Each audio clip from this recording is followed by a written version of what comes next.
नमस्कार दोस्तों, Hindi novels explanation 3.0 में आपका स्वागत है। ये कहानी मेरे द्वारा एडिटेड और अनुवादित है। कृपया मेरे टेलीग्राम चैनल से जुड़ें, लिंक डिस्क्रिप्शन में है या कमेंट सेक्शन में पिन किया गया है। धन्यवाद। चलिए शुरू करते हैं। अध्याय 121 स्क्रैप मेटल मटेरियल। दुनिया भर से कास्टिंग प्रतिभाओं के लिए कास्टिंग गिल्ड में शामिल होने के लिए अपना हाथ आजमाने का दिन आ गया था। सुबह सुबह चौक पर पहले से ही भारी भीड़ उमड़ पड़ी थी, जो प्रत्याशा में क्षेत्र के चारों ओर घूम रहे थे। ये दिन उन सभी के लिए एक बड़ा दिन था। हर कोई उम्मीद कर रहा था कि वे कास्टिंग मूल्यांकन में एक प्रभावशाली परिणाम प्राप्त करेंगे। चौक के केंद्र में कुछ नवनिर्मित कास्टिंग टेबल खड़ी थीं। वे जन्मजात आत्माओं द्वारा किए गए उत्कृष्ट कार्य के टुकड़े थे, जिनकी शक्तियां और क्षमताएं आम लोगों की कल्पना से कहीं अधिक थीं।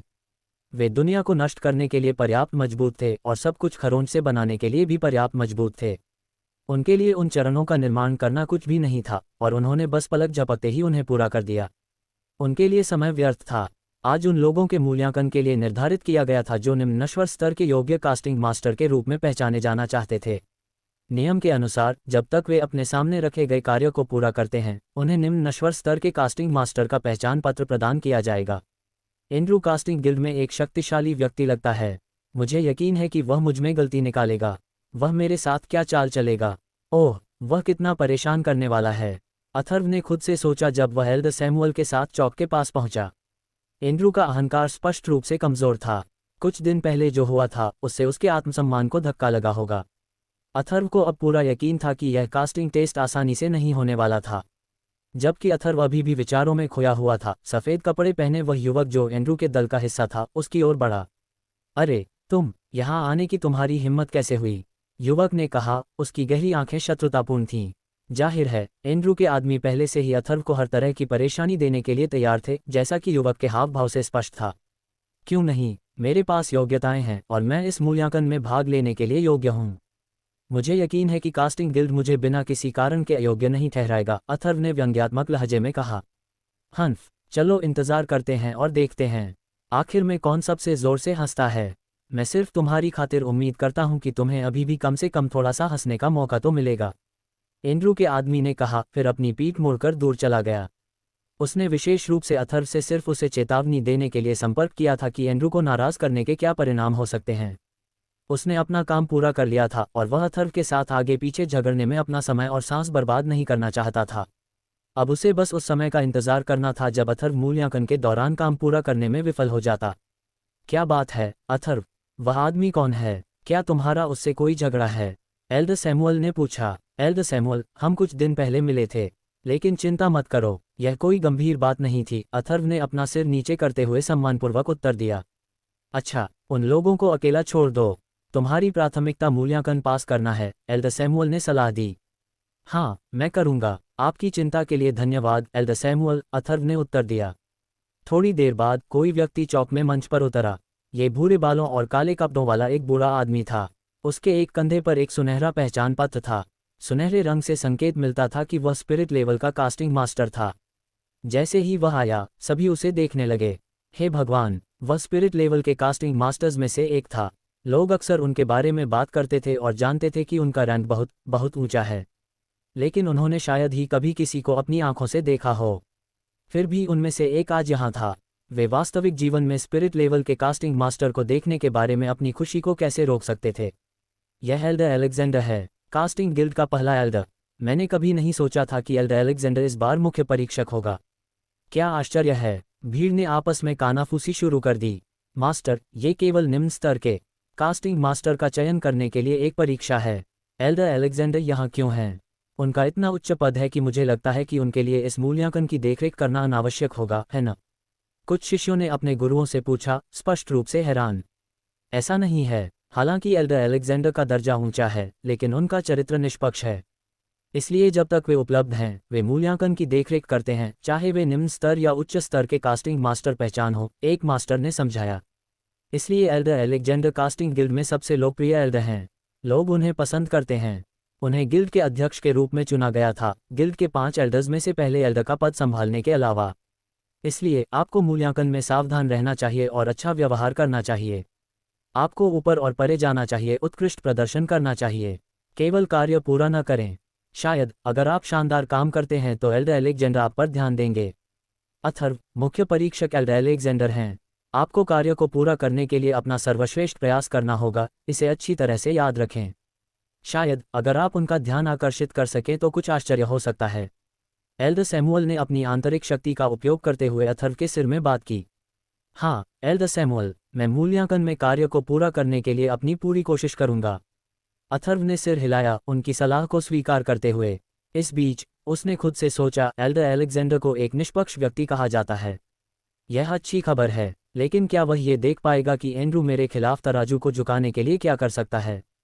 अगर वह नहीं देख सकता है तो मुझे डर है कि तथाकथित कास्टिंग गिल्ड धोखाधड़ी का एक अविश्वसनीय स्थान है। हे भगवान, ये बुरा आदमी यहाँ क्यों दिखा? क्या मिस्टर वू ने हमें नहीं बताया कि वह एकांत में रहेगा? सफ़ेद कपड़े पहने युवक ने शाप दिया, उसकी गहरी आंखें घृणा से सिकुड़ रही थीं। एल्डर अलेक्जेंडर का आशय अथर्व जैसे शिष्यों के लिए अच्छी खबर से था जो मूल्यांकन लेने जा रहे थे। हालांकि सफ़ेद कपड़े पहने ये युवक एल्डर अलेक्जेंडर की उपस्थिति से बेहद परेशान था। वह इस एल्डर से डरता था और चिंतित था कि उनकी योजना उसके कारण विफल हो जाएगी। मुझे क्या करना चाहिए? मिस्टर वू ने पहले ही सब कुछ व्यवस्थित कर लिया होगा। वह आसपास कहीं नहीं है और उसे अथर्व के लिए तैयार की गई चीज़ों को रद्द करने का संदेश भेजने में बहुत देर हो चुकी है। हे भगवान, उम्मीद है कि यह बुरा आदमी इसे नोटिस नहीं करेगा, उसने चुपचाप खुद से कहा, प्रार्थना करते हुए कि एल्डर अलेक्जेंडर की नज़र में आए बिना उनकी योजना जारी रह सके।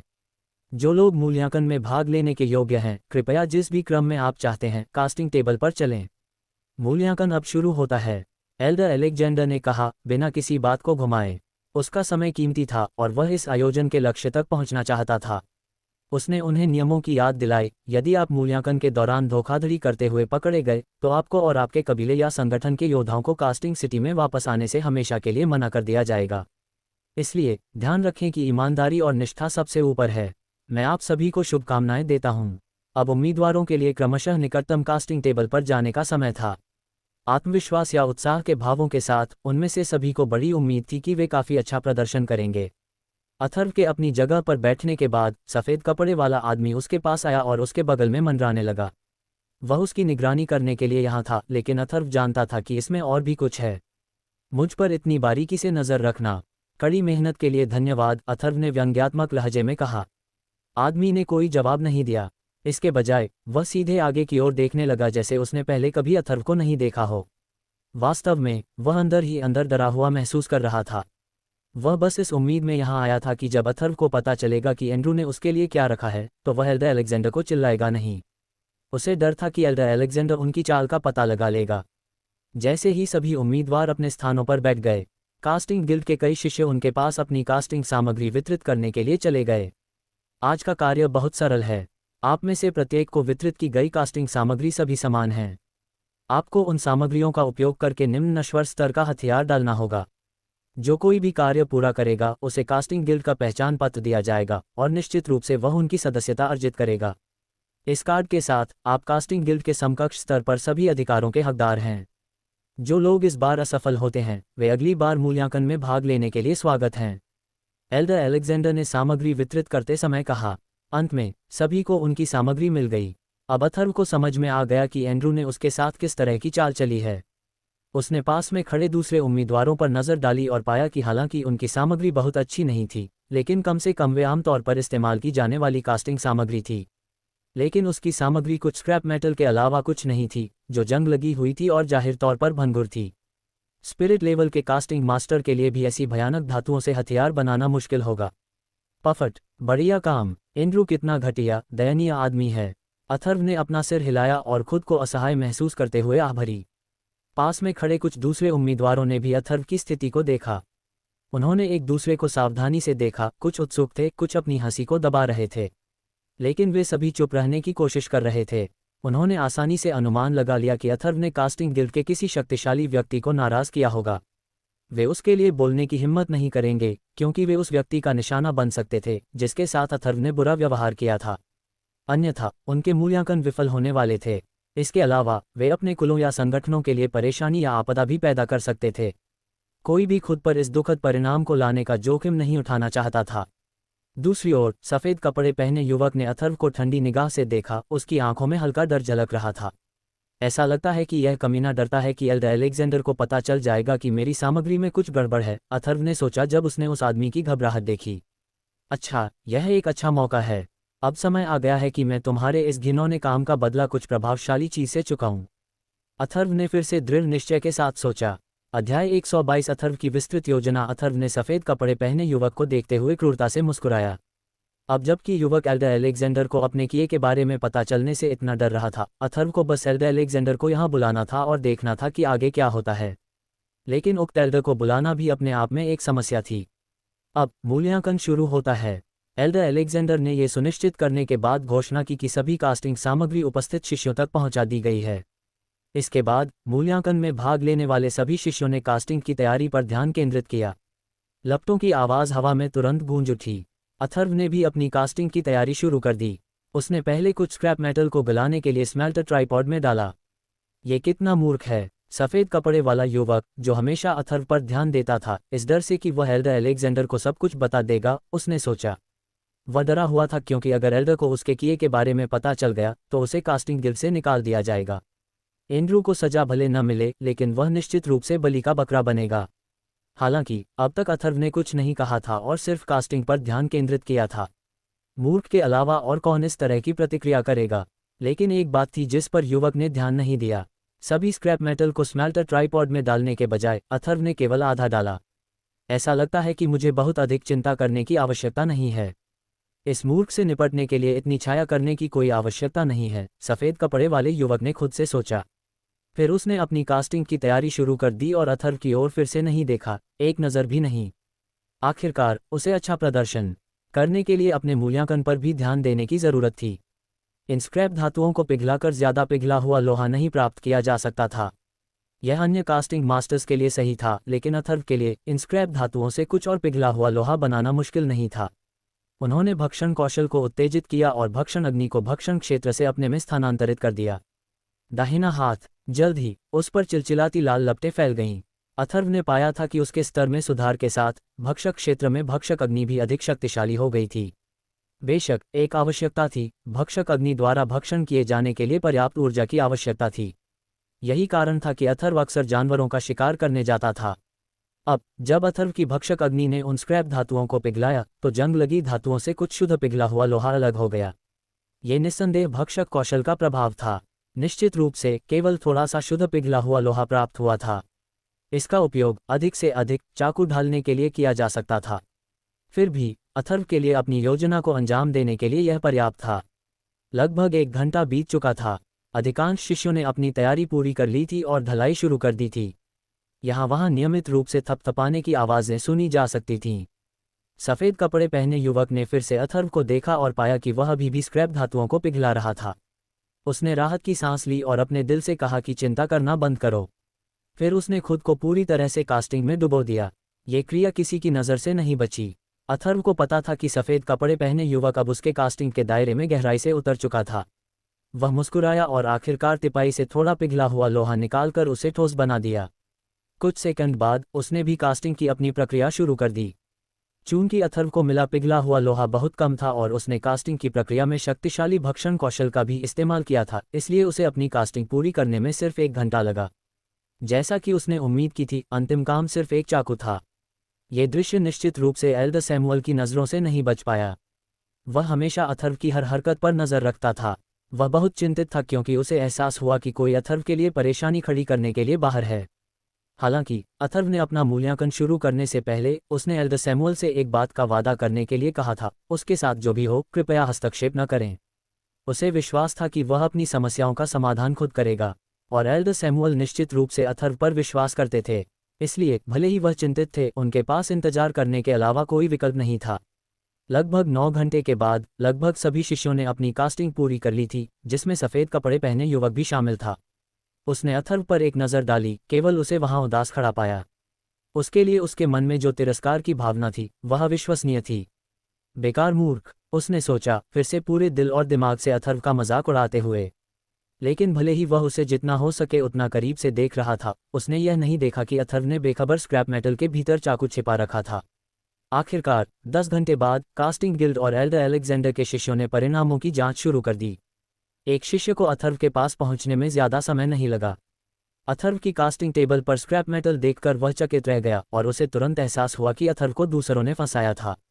नॉवेल बिन शिष्य के हाव भाव और उसके दिमाग में चल रही बातों की परवाह किए बिना अथर्व ने उस छोटे चाकू को आधे स्क्रैप मेटल से बाहर निकाल लिया। वरिष्ठ, कृपया मेरा काम जांचें। अथर्व ने मुस्कुराते हुए चाकू को पकड़ते हुए शिष्य को देते हुए कहा। यह आश्चर्यजनक है, शिष्य ने आश्चर्य से कहा। उसे उम्मीद नहीं थी कि अथर्व स्क्रैप मेटल का इस्तेमाल हथियार बनाने के लिए करेगा।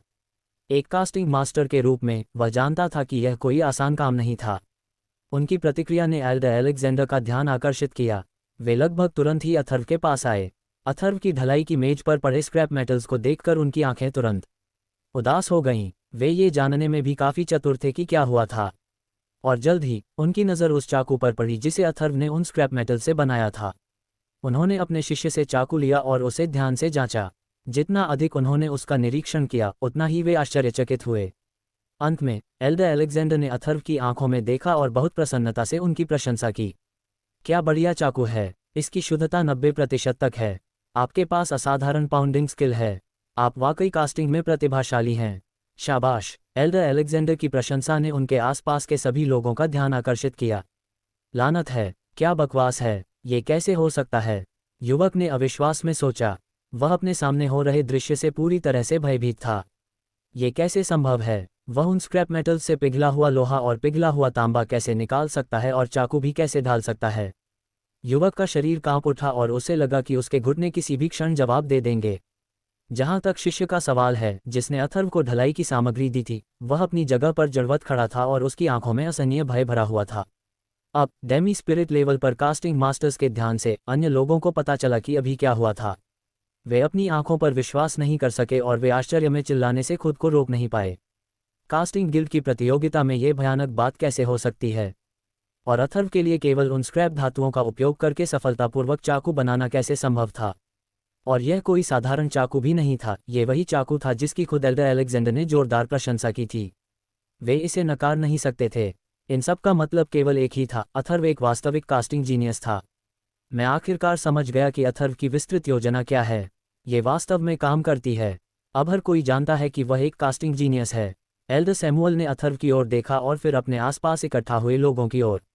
उन्हें याद आया कि कैसे उन्हें बताया गया था कि चाहे कुछ भी हो जाए, हस्तक्षेप न करें, और उन्हें खुशी थी कि उन्होंने अपना आपा नहीं खोया और बस इंतजार किया। अब सब कुछ समझ में आ गया। यह अथर्व की भव्य योजना थी, स्क्रैप धातुओं से उत्कृष्ट गुणवत्ता वाला चाकू बनाना, एल्डर अलेक्जेंडर का ध्यान आकर्षित करना और सभी को, जिसमें वह भी शामिल है, चकित कर देना। अथर्व की कास्टिंग प्रतिभा इस चाकू में पूरी तरह से प्रदर्शित हुई थी। और केक पर आइसिंग जोड़ने के लिए एल्डर अलेक्जेंडर ने इस तरीके से ये भी पता लगाया कि किसी ने अथर्व के लिए परेशानी खड़ी की है और वह निश्चित रूप से संबंधित लोगों से निपटेगा। उनकी इस विस्तृत योजना ने एक पत्थर में दो पक्षियों को मार डाला और उन्होंने स्पष्ट रूप से वह हासिल किया जो वह चाहते थे। अध्याय 123 जो बोया था वही काटना। हम बढ़िया, प्रभावशाली, बहुत बढ़िया। कुछ क्षण बाद एल्डर अलेक्जेंडर की वृद्ध आंखें खुशी से भर गईं क्योंकि उन्होंने अथर्व द्वारा बनाए गए चाकू को देखा। वह इसके लिए अपनी प्रशंसा व्यक्त करने से खुद को रोक नहीं सके क्योंकि उन्हें ये धारणा होने लगी थी कि अथर्व अपनी अनूठी रचना के कारण बनने वाला एक प्रतिभाशाली व्यक्ति था।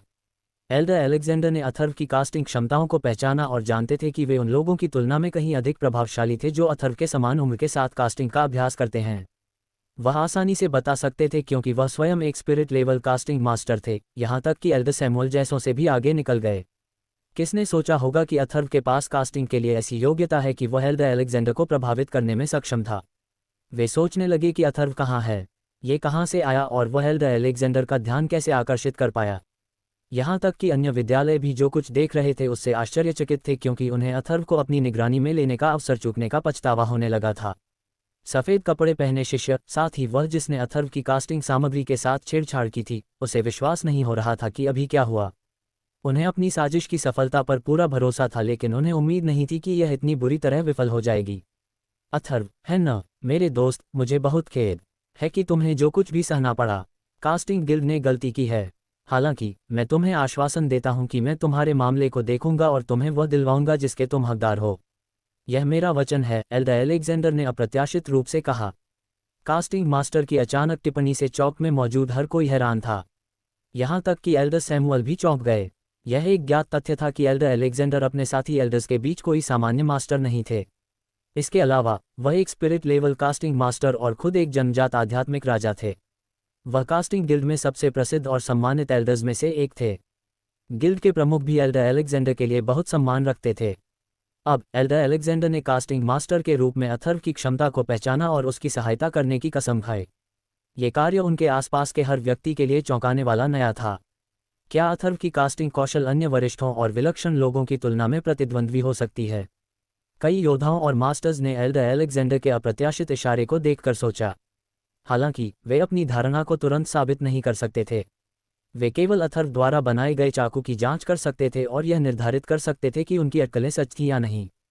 जहां तक अथर्व की बात है तो वह भी एल्डर के उसके और उसके कीमती चाकू के प्रति प्रेम से आश्चर्यचकित था। हालांकि वह जानता था कि उसका चाकू एक अच्छी छाप छोड़ेगा, लेकिन उसने यह उम्मीद नहीं की थी कि एल्डर अलेक्जेंडर उसे बराबरी का दर्जा देगा और यहां तक कि उसकी मदद करने की कसम भी खाएगा। कास्टिंग मास्टर के रूप में अपने जीवन में पहली बार उसने केवल सम्मान महसूस किया। एल्डर अलेक्जेंडर जैसे सम्मानित मास्टर द्वारा प्रशंसा की गई।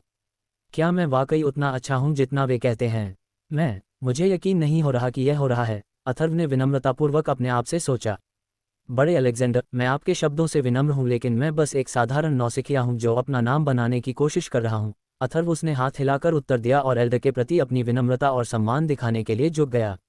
इस इशारे से एल्डर अलेक्जेंडर को एहसास हुआ कि अथर्व कितना विनम्र और सच्चा व्यक्ति है और वह उससे और अधिक प्रसन्न था। उसी समय उसकी नज़र उन शिष्यों पर पड़ी जो कास्टिंग सामग्री वितरित करने के प्रभारी थे। फिर उसने उनसे बात करना शुरू किया। सामग्री के साथ छेड़छाड़ करने के लिए जिम्मेदार खतरे का पता लगाओ, वरना तुम में से हर एक को मेरा क्रोध महसूस होगा। यह मैं हूँ, एल्डर अलेक्जेंडर, मैं ही जिम्मेदार हूँ। वह आदमी जल्दी से खड़ा हुआ और अपना हाथ उठाया। एल्डर अलेक्जेंडर की बात पूरी होने से पहले ही उसे काट दिया। ये वही था जिसने अथर्व की कास्टिंग सामग्री वितरित की थी। मुश्किल से सीधे खड़े होने में सक्षम उसने एल्डर की ओर देखा। मुझे अभी समझाओ कि तुमने अथर्व के काम को बर्बाद करने की कोशिश क्यों की? एल्डर अलेक्जेंडर ने शिष्य पर गुस्से से कहा। उनके शब्दों के साथ एक इतनी शक्तिशाली आभा उभरी कि इसने धोखेबाज शिष्य को उसके सामने घुटने टेकने पर मजबूर कर दिया। शिष्य को अपने पूरे शरीर में आभा का भार महसूस हो रहा था। एल्डर, प्लीज, वह फुसफुसाया। फिर वह सफ़ेद कपड़े पहने व्यक्ति की ओर देखने लगा क्योंकि वह अपनी दलील पूरी नहीं कर पाया था। दूसरे शिष्य को पता था कि इसका क्या मतलब है। एल्डर के डर के बावजूद वह तुरंत खड़ा हुआ और बोला, एल्डर अलेक्जेंडर, मैं ही असली जिम्मेदार हूँ। मैं ही हूँ जिसने उसे अथर्व को फंसाने के लिए पैसे दिए थे। सफ़ेद कपड़े पहने शिष्य अपने किए को स्वीकार नहीं करना चाहता था। वह निश्चित रूप से नहीं करना चाहता था, लेकिन उसने खुद से सोचा कि यही एकमात्र तरीका था। वह जानता था कि उसके पास तुरंत स्वीकार करने और जांच को अपने साथ खत्म करने के अलावा कोई और विकल्प नहीं था, क्योंकि अगर यह एंड्रू तक जारी रहा तो उसका अंत और भी बुरा होगा। जैसे ही वह खड़ा हुआ और अपने अपराधों को स्वीकार किया, सभी ने उसकी ओर देखा। वे इस रहस्योद्घाटन से चकित थे और आपस में बात करने लगे। एक शिष्य ने अपने बगल वाले व्यक्ति से पूछा, रुको, क्या वह एलन है? वो का दोस्त। दूसरे शिष्यों ने भी उसे तुरंत पहचान लिया। अब समझ में आया। एक बार ऐसा हुआ था जब अथर्व ने मिस्टर वू के लिए सब कुछ गड़बड़ कर दिया था, जब वह एक लड़की को उठा रहा था, जिसके कारण अंततः उसे अनदेखा कर दिया गया। शायद वह बदला लेना चाहता था, शिष्यों में से एक ने बड़बड़ाया। इस बीच अन्य लोगों ने भी उस कहानी के बारे में बात करना शुरू कर दिया। हालांकि उन्होंने अंततः मिस्टर वू के साथ परेशानी में पड़ने के डर से गपशप करना बंद कर दिया। एल्डर अलेक्जेंडर ने फिर अपनी आंखें सफ़ेद कपड़े पहने शिष्य की ओर घुमाईं और पूछा, तुम ऐसा क्यों करोगे? क्या आप इस तरह का भेदभावपूर्ण कार्य करने के बारे में सोच सकते हैं? एल्डर ने शिष्य के प्रति और अधिक ठंडा व्यवहार करना शुरू कर दिया। उसने मुझे पहले भी परेशान किया है और मैं बदले में उसे अपमानित करना चाहता था, इसलिए मैंने उसे फंसाने का फैसला किया। एल्डर, एलन ने शांति से उत्तर दिया ताकि उसका डर न दिखे। क्या आप कास्टिंग गिल्ड के नियमों और विनियमों से अवगत नहीं हैं? एल्डर ने ठंडे स्वर में पूछा। इस समय वही आभा एलन की ओर बढ़ने लगी, जिससे उसके मुंह से थोड़ा खून बहने लगा। हालांकि एल्डर अलेक्जेंडर ने शिष्य को बहुत अधिक चोट न पहुंचाने के लिए इसे एक पल के लिए वापस ले लिया। मैं जानता हूं, एल्डर, एलन ने चिल्लाते हुए कहा और अपने गाल को छूते हुए खून थूका। तो आप अपने कार्यों के परिणामों को जानते हैं, एल्डर ने उत्तर दिया। थोड़ी देर के लिए वह रुक गया। आज से आपका पूरा कबीला और आप जिस संप्रदाय से संबंधित हैं, उसे कास्टिंग सिटी से निर्वासित किया जाता है। आपको इन मैदानों में वापस आने की मनाही है। अगर तुम में से कोई भी मेरी आज्ञा का उल्लंघन करते हुए पकड़ा गया तो तुम में से हर एक को तुरंत मौत की सजा दी जाएगी। अब ये जगह छोड़ दो और कभी वापस मत आना, एल्डर ने घोषणा की, ये साबित करते हुए कि उसका अधिकार बेजोड़ था। ये सुनकर एलन अपने पूरे कबीले के साथ तुरंत चले गए। वे एल्डर के आदेश के सामने असहाय महसूस कर रहे थे। एलन और उसके लोगों के चले जाने के बाद चारों ओर सन्नाटा छा गया। हालांकि एल्डर का काम अभी खत्म नहीं हुआ था। एक बार फिर एल्डर अलेक्जेंडर ने कास्टिंग सामग्री के साथ नोवेल बिन में छेड़छाड़ करने के लिए जिम्मेदार शिष्य पर अपनी नजरें गड़ा दीं। एल्डर ने उसकी ओर बोलना शुरू किया, चूंकि तुम अपराध में केवल एक सहयोगी हो, इसलिए मैं तुम्हें अपनी योग्यता साबित करने का एक आखिरी मौका देता हूं। इन सामग्रियों से एक चाकू बनाओ जैसे अथर्व ने बनाया था। अगर तुम सफल होते हो तो मैं तुम्हें और उसके प्रति तुम्हारे अपराधों को माफ कर दूंगा। जैसे ही शिष्य को सामग्री सौंपी गई, वह जानता था कि वह करने में सक्षम नहीं था जो एल्डर ने उससे कहा था। नहीं, यह नहीं, कृपया एल्डर अलेक्जेंडर, कृपया, इसके अलावा कुछ भी नहीं, शिष्य चिल्लाया। फिर उसने एल्डर से दया की भीख मांगना जारी रखा, लेकिन कोई फायदा नहीं हुआ। एल्डर अलेक्जेंडर ने ठंडे स्वर में कहा, कोई और रास्ता नहीं है। अगर तुम नहीं कर सकते तो तुम असफल हो गए हो। एल्डर ने अपने पैरों के नीचे कराहते हुए शिष्य की ओर चलना शुरू किया। उसने अपना हाथ उसके सिर पर रखा और शिष्य जोर से रोने लगा। वह जानता था कि जल्द ही उसका क्या होगा। ओह माय, वह आध्यात्मिक मध्याह्न रेखा में अपनी कास्टिंग क्षमताओं को नष्ट कर रहा है। उसके कास्टिंग के दिन खत्म हो गए हैं। कई योद्धाओं ने इस भयावह दृश्य को देखकर आश्चर्य व्यक्त किया। कास्टिंग गिल्ड के शिष्यों ने अपने पूरे जीवन में कभी भी इतना घबराया हुआ महसूस नहीं किया था। वे जानते थे कि इसका मतलब कास्टिंग मास्टर के लिए था। उनकी आंखों के सामने जो कुछ हो रहा था उससे डरना उनका अधिकार था। दूसरे शिष्यों ने मन ही मन सोचा और कास्टिंग गिल्ड के नियमों और विनियमों का कभी उल्लंघन या अवज्ञा नहीं करने की कसम खाए। वे जानते थे कि अगर वे एल्डर अलेक्जेंडर के आदेश के खिलाफ जाएंगे तो उन्हें किसी भी अन्य से कहीं ज्यादा सजा मिलेगी। आध्यात्मिक मेरिडियन से किसी की कास्टिंग प्रतिभा को छीन लिया जाना एक ऐसी नियति थी जिसे कोई भी कास्टिंग मास्टर कभी भी अनुभव नहीं करना चाहेगा। मुझे लगता है कि एल्डर अलेक्जेंडर ने यह सजा दूसरे शिष्यों के लिए एक चेतावनी के तौर पर दी है। एक चेतावनी कि किसी को भी कास्टिंग गिल्ड के कानून के खिलाफ काम करने की हिम्मत नहीं करनी चाहिए। अथर्व ने खुद से सोचा, आरोपी के प्रति दया का कोई संकेत नहीं दिखाते हुए। कुछ क्षणों के बाद एल्डर अलेक्जेंडर ने शिष्य को उसकी कास्टिंग प्रतिभा से वंचित करना समाप्त कर दिया था। उन्होंने किसी से शक्तिहीन शिष्य को बाहर निकालने के लिए कहा, क्योंकि वह अपनी सीट की ओर वापस जा रहा था। शिष्य अपने आप खड़ा होने के लिए बहुत कमजोर था। हालांकि उसने अथर्व की ओर देखा, इससे पहले कि वह नजरों से ओझल हो जाए। उसकी आंखें अथर्व के प्रति दुख और क्रोध से भर गईं। क्रोध और प्रतिशोध ने उसके शरीर को खा लिया था, और गिल्ड में अपने आखिरी कुछ क्षणों में उसने खुद से कसम खाई कि वह अथर्व को उसके साथ जो हुआ था उसके लिए सजा देगा। अथर्व को इसकी परवाह नहीं थी, क्योंकि वह जानता था कि शिष्य उन लोगों की लंबी सूची में से सिर्फ एक था जो उसे मरवाना चाहते थे। एक और को जोड़ना इतना मायने नहीं रखता था। जो कुछ भी हुआ उससे ये स्पष्ट था कि एलन और उसके साथी ने जो बोया था वही काटा। और अगर एल्डर अलेक्जेंडर की मदद न होती तो अथर्व कास्टिंग गिल्ड की परीक्षा पास नहीं कर पाता। अध्याय 124 एल्डर अलेक्जेंडर का निमंत्रण। अब मूल्यांकन का अंत हो गया है। कास्टिंग गिल्ड के शिष्य बाद में आप में से उन लोगों को पहचान पत्र वितरित करेंगे जिन्होंने परीक्षा पास कर ली है। चारों ओर उन्माद था, इसलिए एल्डर अलेक्जेंडर को इससे निपटना पड़ा। उसने अराजकता के चारों ओर अच्छी तरह से देखा। उसे उनका ध्यान आकर्षित करने की आवश्यकता थी और इसलिए उसने एक जोरदार आवाज निकाली जिससे सभी चौंक गए और अपनी घोषणा के लिए सफलतापूर्वक सभी का ध्यान आकर्षित किया। ध्यान दें, कास्टिंग गिल्ड के शिष्यों, यह आपकी पहली और आखिरी चेतावनी है। इस दिन के बाद से मैं आपसे इस तरह के व्यवहार की उम्मीद नहीं करता, उसने कास्टिंग गिल्ड के शिष्यों को चेतावनी भरे स्वर में कहा। हाँ एल्डर अलेक्जेंडर, वे एक स्वर में उत्तर देते हैं। एलन ने अभी जो किया वह घृणित से भी बढ़कर था। यह न केवल मूल्यांकन में अन्याय लाना, लेकिन कास्टिंग गिल्ड की प्रतिष्ठा को भी नुकसान पहुंचाना। और गिल्ड के पहले एल्डर के रूप में एल्डर अलेक्जेंडर को गिल्ड के हर सदस्य से अच्छा व्यवहार करने का आग्रह करना पड़ा। कास्टिंग गिल्ड के उन शिष्यों ने अथर्व को देखा, उसके चेहरे को ध्यान में रखने की कोशिश की। वे जानते थे कि उनके लिए ये चेहरा याद रखना बेहतर होगा, क्योंकि उनके पास उसके खिलाफ जाने का कोई रास्ता नहीं था। एल्डर अलेक्जेंडर ने उसे दोस्त कहा। ये स्पष्ट रूप से इंगित करने के लिए पर्याप्त था कि अथर्व न केवल हथियार बनाने के लिए उपहार में था, बल्कि उसने एल्डर अलेक्जेंडर का पक्ष भी अर्जित किया था। जैसे ही मूल्यांकन समाप्त हुआ, सभी उम्मीदवार अपने गुरुओं के साथ अपने कमरों में वापस चले गए। उनके अलग अलग मूड हो सकते हैं, क्योंकि कुछ असफल रहे जबकि कुछ सफल रहे। अपनी अलग अलग भावनाओं के बावजूद उन सभी ने अथर्व को याद किया, एक प्रतिभाशाली कास्टिंग मास्टर। धन्यवाद एल्डर अलेक्जेंडर, आपकी मदद के बिना मैं यह नहीं कर पाता। अथर्व ने एल्डर अलेक्जेंडर को प्रणाम किया और उन्हें सच्चे स्वर में धन्यवाद दिया।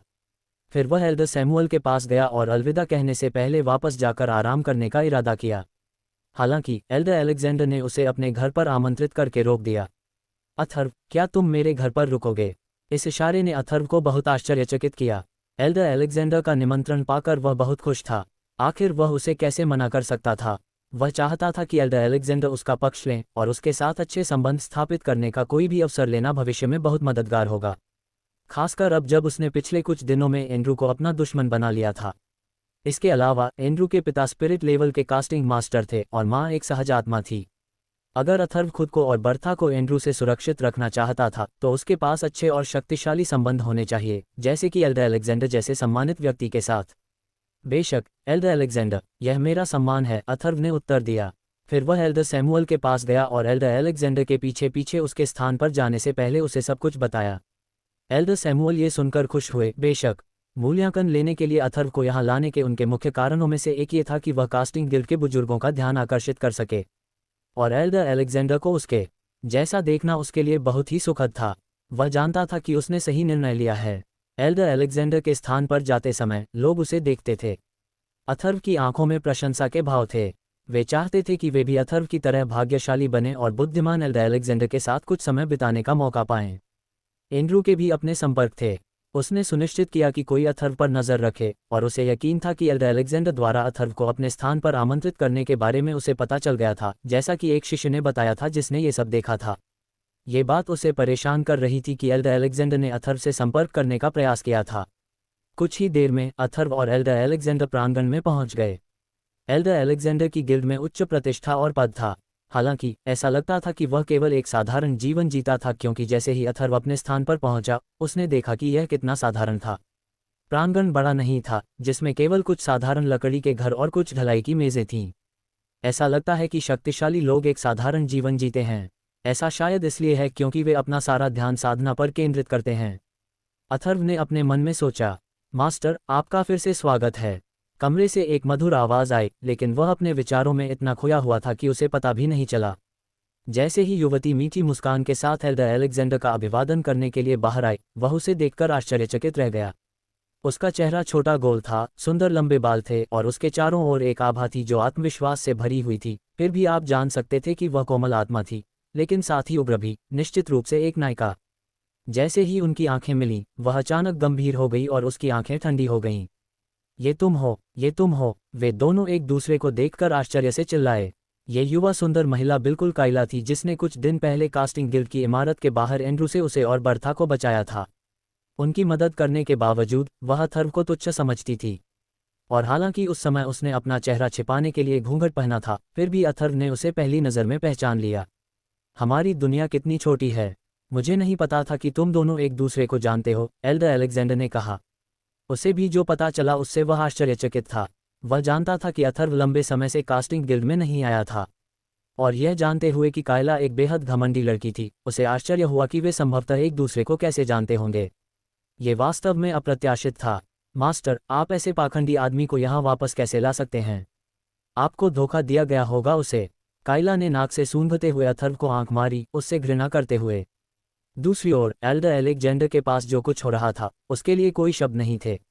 इसके बजाय वह वहीं खड़ा रहा और अथर्व और कायला को देखता रहा, ये जानने के लिए कि वे एक दूसरे को कैसे जानते हैं और वह अथर्व को इतना क्यों घृणा करती है।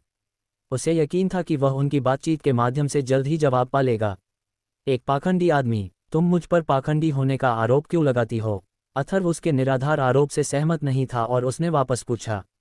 उसे इस बात से कोई परेशानी नहीं थी कि वह उसे कैसे नापसंद करती है, लेकिन उस पर पाखंडी आदमी होने का आरोप लगाना, यह उसके लिए भी असहनीय और बेतुका था।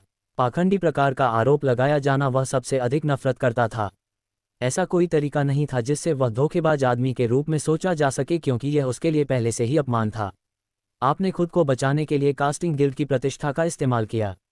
क्या ये पाखंड नहीं है? अरे भगवान के लिए बस अपने आप को देखो। हर कोई तुम्हें एक बुरा आदमी समझेगा, ठीक है? कायला ने ठंडे स्वर में डांटा। वह कास्टिंग गिल्ड की प्रतिष्ठा को सबसे अधिक महत्व देती थी। उसके लिए गिल्ड उसके अपने जीवन जितना ही महत्वपूर्ण था, और जब उसने अथर्व को यह दावा करते सुना कि एंड्रू ने उस समय कास्टिंग गिल्ड की शक्ति का उपयोग करके उसे धमकाया था, तो वह वास्तव में परेशान हो गई और उसने सोचा कि अथर्व गिल्ड का अपमान कर रहा है। यही कारण है कि वह शुरू से ही उसे नापसंद करती थी। तब अथर्व को आखिरकार पता चला कि वह उसके प्रति ऐसा क्यों थी। वह कितनी अनुचित हो सकती है। वह एक स्मार्ट महिला की तरह दिखती है, लेकिन अब मुझे ऐसा नहीं लगता, अथर्व ने खुद से चुपचाप कहा। बेशक वह अपने मन की बात नहीं कहेगा, खासकर एल्डर अलेक्जेंडर के सामने। मैं तुमसे सहमत नहीं हूं, कायला। मैंने उस समय खुद को बचाने के लिए वे शब्द कहे थे। मैं तुम्हारी तरह नहीं हूं जो एक प्रतिभाशाली व्यक्ति है और जिसके पास इतना अच्छा गुरु है। अगर मैंने एंड्रू को धमकाने के लिए ये शब्द नहीं कहे होते तो वह मेरे साथी को ले जाता। क्या तुम्हें लगता है कि अगर ऐसा होता तो वह बच जाती? अथर्व ने पलटकर कहा। तुम? काइला गुस्से से हकलाती हुई बोली। अथर्व के शब्दों ने उसे चौंका दिया और वह अवाक रह गई। ठीक है, मुझे यकीन है कि आप दोनों के बीच कुछ गलतफहमी होनी चाहिए। इस समय एल्डर अलेक्जेंडर ने यह समझकर बीच में टोका कि उनके बीच क्या हुआ था। काइला ने जल्दबाजी में अथर्व की बात को गलत समझ लिया होगा क्योंकि वह अपने शिष्य के चरित्र को अच्छी तरह से जानता था, आवेगी और भावनात्मक। काइला ने तिरस्कार और गुस्से से भरी नाक से सांस ली और फिर वह चली गई। हाँ, अथर्व मेरे दोस्त, कृपया इसे गंभीरता से न लें। वह कास्टिंग गिल्ड में पली बड़ी है, इसलिए वह इसकी प्रतिष्ठा की बहुत परवाह करती है। कभी कभी जब वह गिल्ड के बारे में एक भी बुरा शब्द सुनती है तो वह आंख मूंद कर काम करती है। कृपया उसे दोष न दें, एल्डर अलेक्जेंडर ने समझाया। ये बिल्कुल ठीक है एल्डर अलेक्जेंडर, मैं इसे समझता हूँ, अथर्व ने एल्डर अलेक्जेंडर को प्रणाम करते हुए कहा। कृपया मुझे बस अथर्व कहें। अथर्व मेरे दोस्त, एक जूनियर के रूप में मेरे लिए बहुत ज़्यादा है। हाँ, कोई समस्या नहीं, और आप मुझे बस एल्डर एलेक्स कह सकते हैं। एल्डर अलेक्जेंडर, ये बहुत औपचारिक लगता है, एल्डर अलेक्जेंडर ने भी मुस्कुराते हुए उत्तर दिया। ठीक है एल्डर एलेक्स, अगर आप जोर देते हैं। अथर्व ने उनके सुझाव को अस्वीकार नहीं किया। वास्तव में यह उन्हें खुश कर रहा था कि वे एक दूसरे के प्रति अधिक सहज होने लगे थे। फिर एल्डर अलेक्जेंडर उसे अपने कमरे में ले गए। अथर्व, क्या मैं जान सकता हूं कि तुम्हारा गुरु कौन है? तुम कास्टिंग में बहुत प्रतिभाशाली हो। अगर मैं सही अनुमान लगा रहा हूं तो तुम्हारा गुरु डेमी सेज लेवल का कास्टिंग मास्टर होना चाहिए, या फिर सेज लेवल का कास्टिंग मास्टर। एल्डर अलेक्जेंडर ने उम्मीद भरी निगाहों से पूछा। उसके दिमाग में अथर्व के पास ऐसी उपलब्धि थी और ऐसा इसलिए हुआ क्योंकि उसे किसी वास्तविक प्रभावशाली कास्टिंग मास्टर ने निर्देशित किया था। अथर्व को एहसास हुआ कि एल्डर अलेक्जेंडर उसमें क्यों दिलचस्पी रखते थे और अचानक उसे अपने यहाँ ले आए। ये पता चला कि एल्डर अलेक्जेंडर ने सोचा था कि उसके पास एक शक्तिशाली गुरु है और वह जानना चाहता था कि वह कौन है। लेकिन अगर वह ऐसा सोचता था तो ये समझ में आता था। अगर वह उससे कहता कि उसने ये सब आत्म साधना से हासिल किया है तो शायद कोई भी इस पर विश्वास नहीं करेगा। ओह, मैं समझ गया। उसने सोचा कि मेरे पास एक शक्तिशाली गुरु है, हालांकि ऐसा नहीं है। लेकिन यह एक बढ़िया बहाना है न? अथर्व ने खुद से सोचा। ठीक है एल्डर एलेक्स, मैं अपने गुरु को शायद ही कभी देख पाता हूँ। वह हमेशा बाहर यात्रा करते रहते हैं। पिछले कई सालों से मैंने उन्हें केवल 2 बार देखा है, इसलिए मैं उनके कास्टिंग स्तर के बारे में बिल्कुल स्पष्ट नहीं हूँ, अथर्व ने शर्मिंदगी से भरे भाव से उत्तर दिया। ओह, मैं समझता हूँ, ये समझ में आता है। उनके पास इतना शक्तिशाली कास्टिंग मास्टर है और इसका मतलब ये होना चाहिए कि वह एक साधु हैं। एल्डर अलेक्जेंडर ने कुछ भी गलत नहीं देखा और सहमति में सिर हिलाया। उन्होंने आखिरकार अथर्व के काल्पनिक कास्टिंग मास्टर के बारे में बात करना बंद कर दिया। यहाँ मैंने देखा है कि आप निम्न स्तर के नश्वर स्तर के कास्टिंग मास्टर से भी अधिक कर सकते हैं, एल्डर अलेक्जेंडर कहा। मध्यवर्ती नश्वर स्तर के कास्टिंग मास्टर की पहचान करने के लिए एक मूल्यांकन होगा। आपको ये कैसा लगेगा? उसे आमंत्रित किया। उसके शब्दों को सुनकर अथर्व दंग रह गया और चुपके से आहें भरते हुए बोला, वह वास्तव में आत्मा स्तर का एक शक्तिशाली कास्टिंग मास्टर और एक सहज आत्मा है। उसने इस संबंध में मुझे देखा है और जानता है कि मैं बेहतर कर सकता हूँ। अध्याय 125। चुनौतीपूर्ण कास्टिंग मूल्यांकन। शायद एल्डर अलेक्जेंडर सही थे और अथर्व के कास्टिंग कौशल का सेट अवर नश्वर स्तर के कास्टिंग मास्टर से आगे निकल गया। यह उल्लेखनीय कैस मैनुअल और उसकी शक्तिशाली पुनः प्राप्त आध्यात्मिक मेरिडियन थी जिसने उसे उत्कृष्ट प्रगति करने की अनुमति दी। अथर्व में धीरे धीरे अपने कास्टिंग कौशल में सुधार करने की क्षमता थी, केवल इसलिए कि उसने कैस मैनुअल की खेती और समझ जारी रखी। यही कारण था कि अथर्व का मानना था कि उसका पुनः प्राप्त आध्यात्मिक मेरिडियन एक तरह की विरासत का हिस्सा था। हालांकि अपने अविश्वसनीय कास्टिंग कौशल के साथ भी अथर्व ने मध्यवर्ती नश्वर स्तर का कोई हथियार बनाने की कोशिश नहीं की थी। यही कारण था कि अथर्व ने ईमानदारी से कहा, एल्डर एलेक्स, मैं मानता हूं कि आप सही हैं। मेरा कास्टिंग कौशल स्तर पहले से ही निम्न नश्वर स्तर से अधिक हो गया है। हालांकि मुझे नश्वर स्तर के मध्यवर्ती चरण में हथियार डालने का मौका नहीं मिला है। ठीक है, मुझे लगता है कि यहाँ आने से पहले आपको मध्यवर्ती नश्वर स्तर के कास्टिंग मूल्यांकन में भाग लेने के लिए खुद पर विचार करना चाहिए था और खुद को तैयार करना चाहिए था, क्योंकि इस बार मूल्यांकन इतना आसान नहीं है, एल्डर अलेक्जेंडर ने समझाया। एल्डर एलेक्स, क्या आप कृपया इसे मेरे लिए और अधिक स्पष्ट कर सकते हैं? अथर्व ने उत्सुकता से पूछा। आप एंड्रू से परिचित हैं, है न? क्या वह मास्टरमाइंड नहीं है जिसने इस बार आपके साथ चालें चलने की साजिश रची है? मुझे आपसे माफ़ी भी मांगनी चाहिए। भले ही मैं कास्टिंग गिल्ड का पहला एल्डर हूँ, लेकिन मैं उसके माता पिता को किसी भी तरह से दबाने में सक्षम नहीं हूँ। इसके अलावा मेरी ताकत लगभग उनके बराबर हो सकती है। एल्डर एलेक्स, मैं समझता हूँ। अथर्व ने सिर हिलाया। हालांकि एंड्रू दिखने में अच्छा, आप जानते हैं, उसकी कास्टिंग स्किल्स असाधारण हैं और कास्टिंग गिल्ड के किसी भी अन्य योद्धा से बेहतर हैं। जहां तक मेरी शिष्या कायला की बात है, तो उसकी स्किल्स से कहीं कम शक्तिशाली हैं। एल्डर एलेक्जेंडर ने कहा, हाल ही में कास्टिंग गिल्ड के प्रमुख को एक मैजिक स्पिरिट स्टोन मिला है। हमारे प्रमुख ने ये मैजिक स्पिरिट स्टोन शानदार कास्टिंग स्किल्स वाले नंबर 1 शिष्य को देने का फैसला किया है, कास्टिंग गिल्ड के शिष्यों को प्रोत्साहित करने के उद्देश्य से। तो मध्यवर्ती नश्वर स्तर कास्टिंग मूल्यांकन वास्तव में एक प्रतियोगिता है। जो मूल्यांकन के दौरान सबसे असाधारण कास्टिंग कौशल दिखाता है, वह मैजिक स्पिरिट स्टोन जीत सकता है। ओह, मैं समझ गया। वैसे मैजिक स्पिरिट स्टोन का क्या कार्य है? अथर्व ने पूछा। मैजिक स्पिरिट स्टोन स्वर्ग और पृथ्वी से एक प्रकार का खजाना है। ये रक्त शोधन योद्धा के आध्यात्मिक मध्याह्न के चरण को बढ़ा सकता है। साथ ही ये योद्धा की समझ और जादू करने की प्रतिभा को भी बेहतर बना सकता है, एल्डर एलेक्जेंडर ने टिप्पणी की। ये बहुत जादुई है। ये जानने पर कि मैजिक स्पिरिट स्टोन कितना उल्लेखनीय था, अथर्व उत्साह से चिल्लाया। वह इस तरह के अद्भुत खजाने को पाने के लिए उत्सुक था। क्या आप इसमें रुचि रखते हैं? एल्डर एलेक्जेंडर ने अथर्व को घूरते हुए कहा। एल्डर एलेक्स, ये वास्तव में शानदार है और इसीलिए मुझे यकीन है कि रक्त शोधन के सभी योद्धा इसमें रुचि रखते हैं। अथर्व ने धीरे से जवाब दिया। हाँ, हालांकि ये सोचना ही दुखद है कि भविष्य में इसका स्वामित्व एंड्रू या किसी और के पास हो सकता है, एल्डर एलेक्जेंडर ने गहरी सांस लेते हुए कहा। यह स्पष्ट था कि वह ऐसा नहीं चाहते थे। अथर्व, यदि आप केवल 6 महीने पहले पैदा हुए होते तो संभवतः आपके पास जादुई आत्मा पत्थर को पुनः प्राप्त करने के लिए पर्याप्त शक्ति और ताकत होती। एल्डर एलेक्स, क्या आप मुझे अगले कुछ दिनों में मध्यवर्ती नश्वर स्तर पर कास्टिंग अनुभव या कौशल सिखाने की कृपा करेंगे? अथर्व ने अपनी आंखों में दृढ़ निश्चय और गंभीरता के साथ पूछा। ये निर्भर करता है। क्या आप कास्टिंग मूल्यांकन में भाग लेना चाहेंगे? ये केवल 3 दिनों में होता है, एल्डर एलेक्जेंडर ने अथर्व को आश्चर्य से जवाब दिया। हाँ, मैं कोशिश करना चाहूँगा। मैं इस रोमांचक और चुनौतीपूर्ण प्रयास का अनुभव करने के लिए तैयार हूँ। अथर्व हंसे। हाँ, ठीक है, तो ठीक है। यदि आप इतने दृढ़ हैं, तो मैं कास्टिंग कौशल के बारे में आपकी समझ देखना चाहूँगा, एल्डर एलेक्जेंडर ने मुस्कुराते हुए कहा। ये सुनकर कि अथर्व चुनौती पर प्रयास करना चाहता था। उन्हें इस पर विश्वास नहीं हुआ, नहीं इस बात पर कि अथर्व जादुई आत्मा पत्थर को प्राप्त करने के लिए उत्सुक था।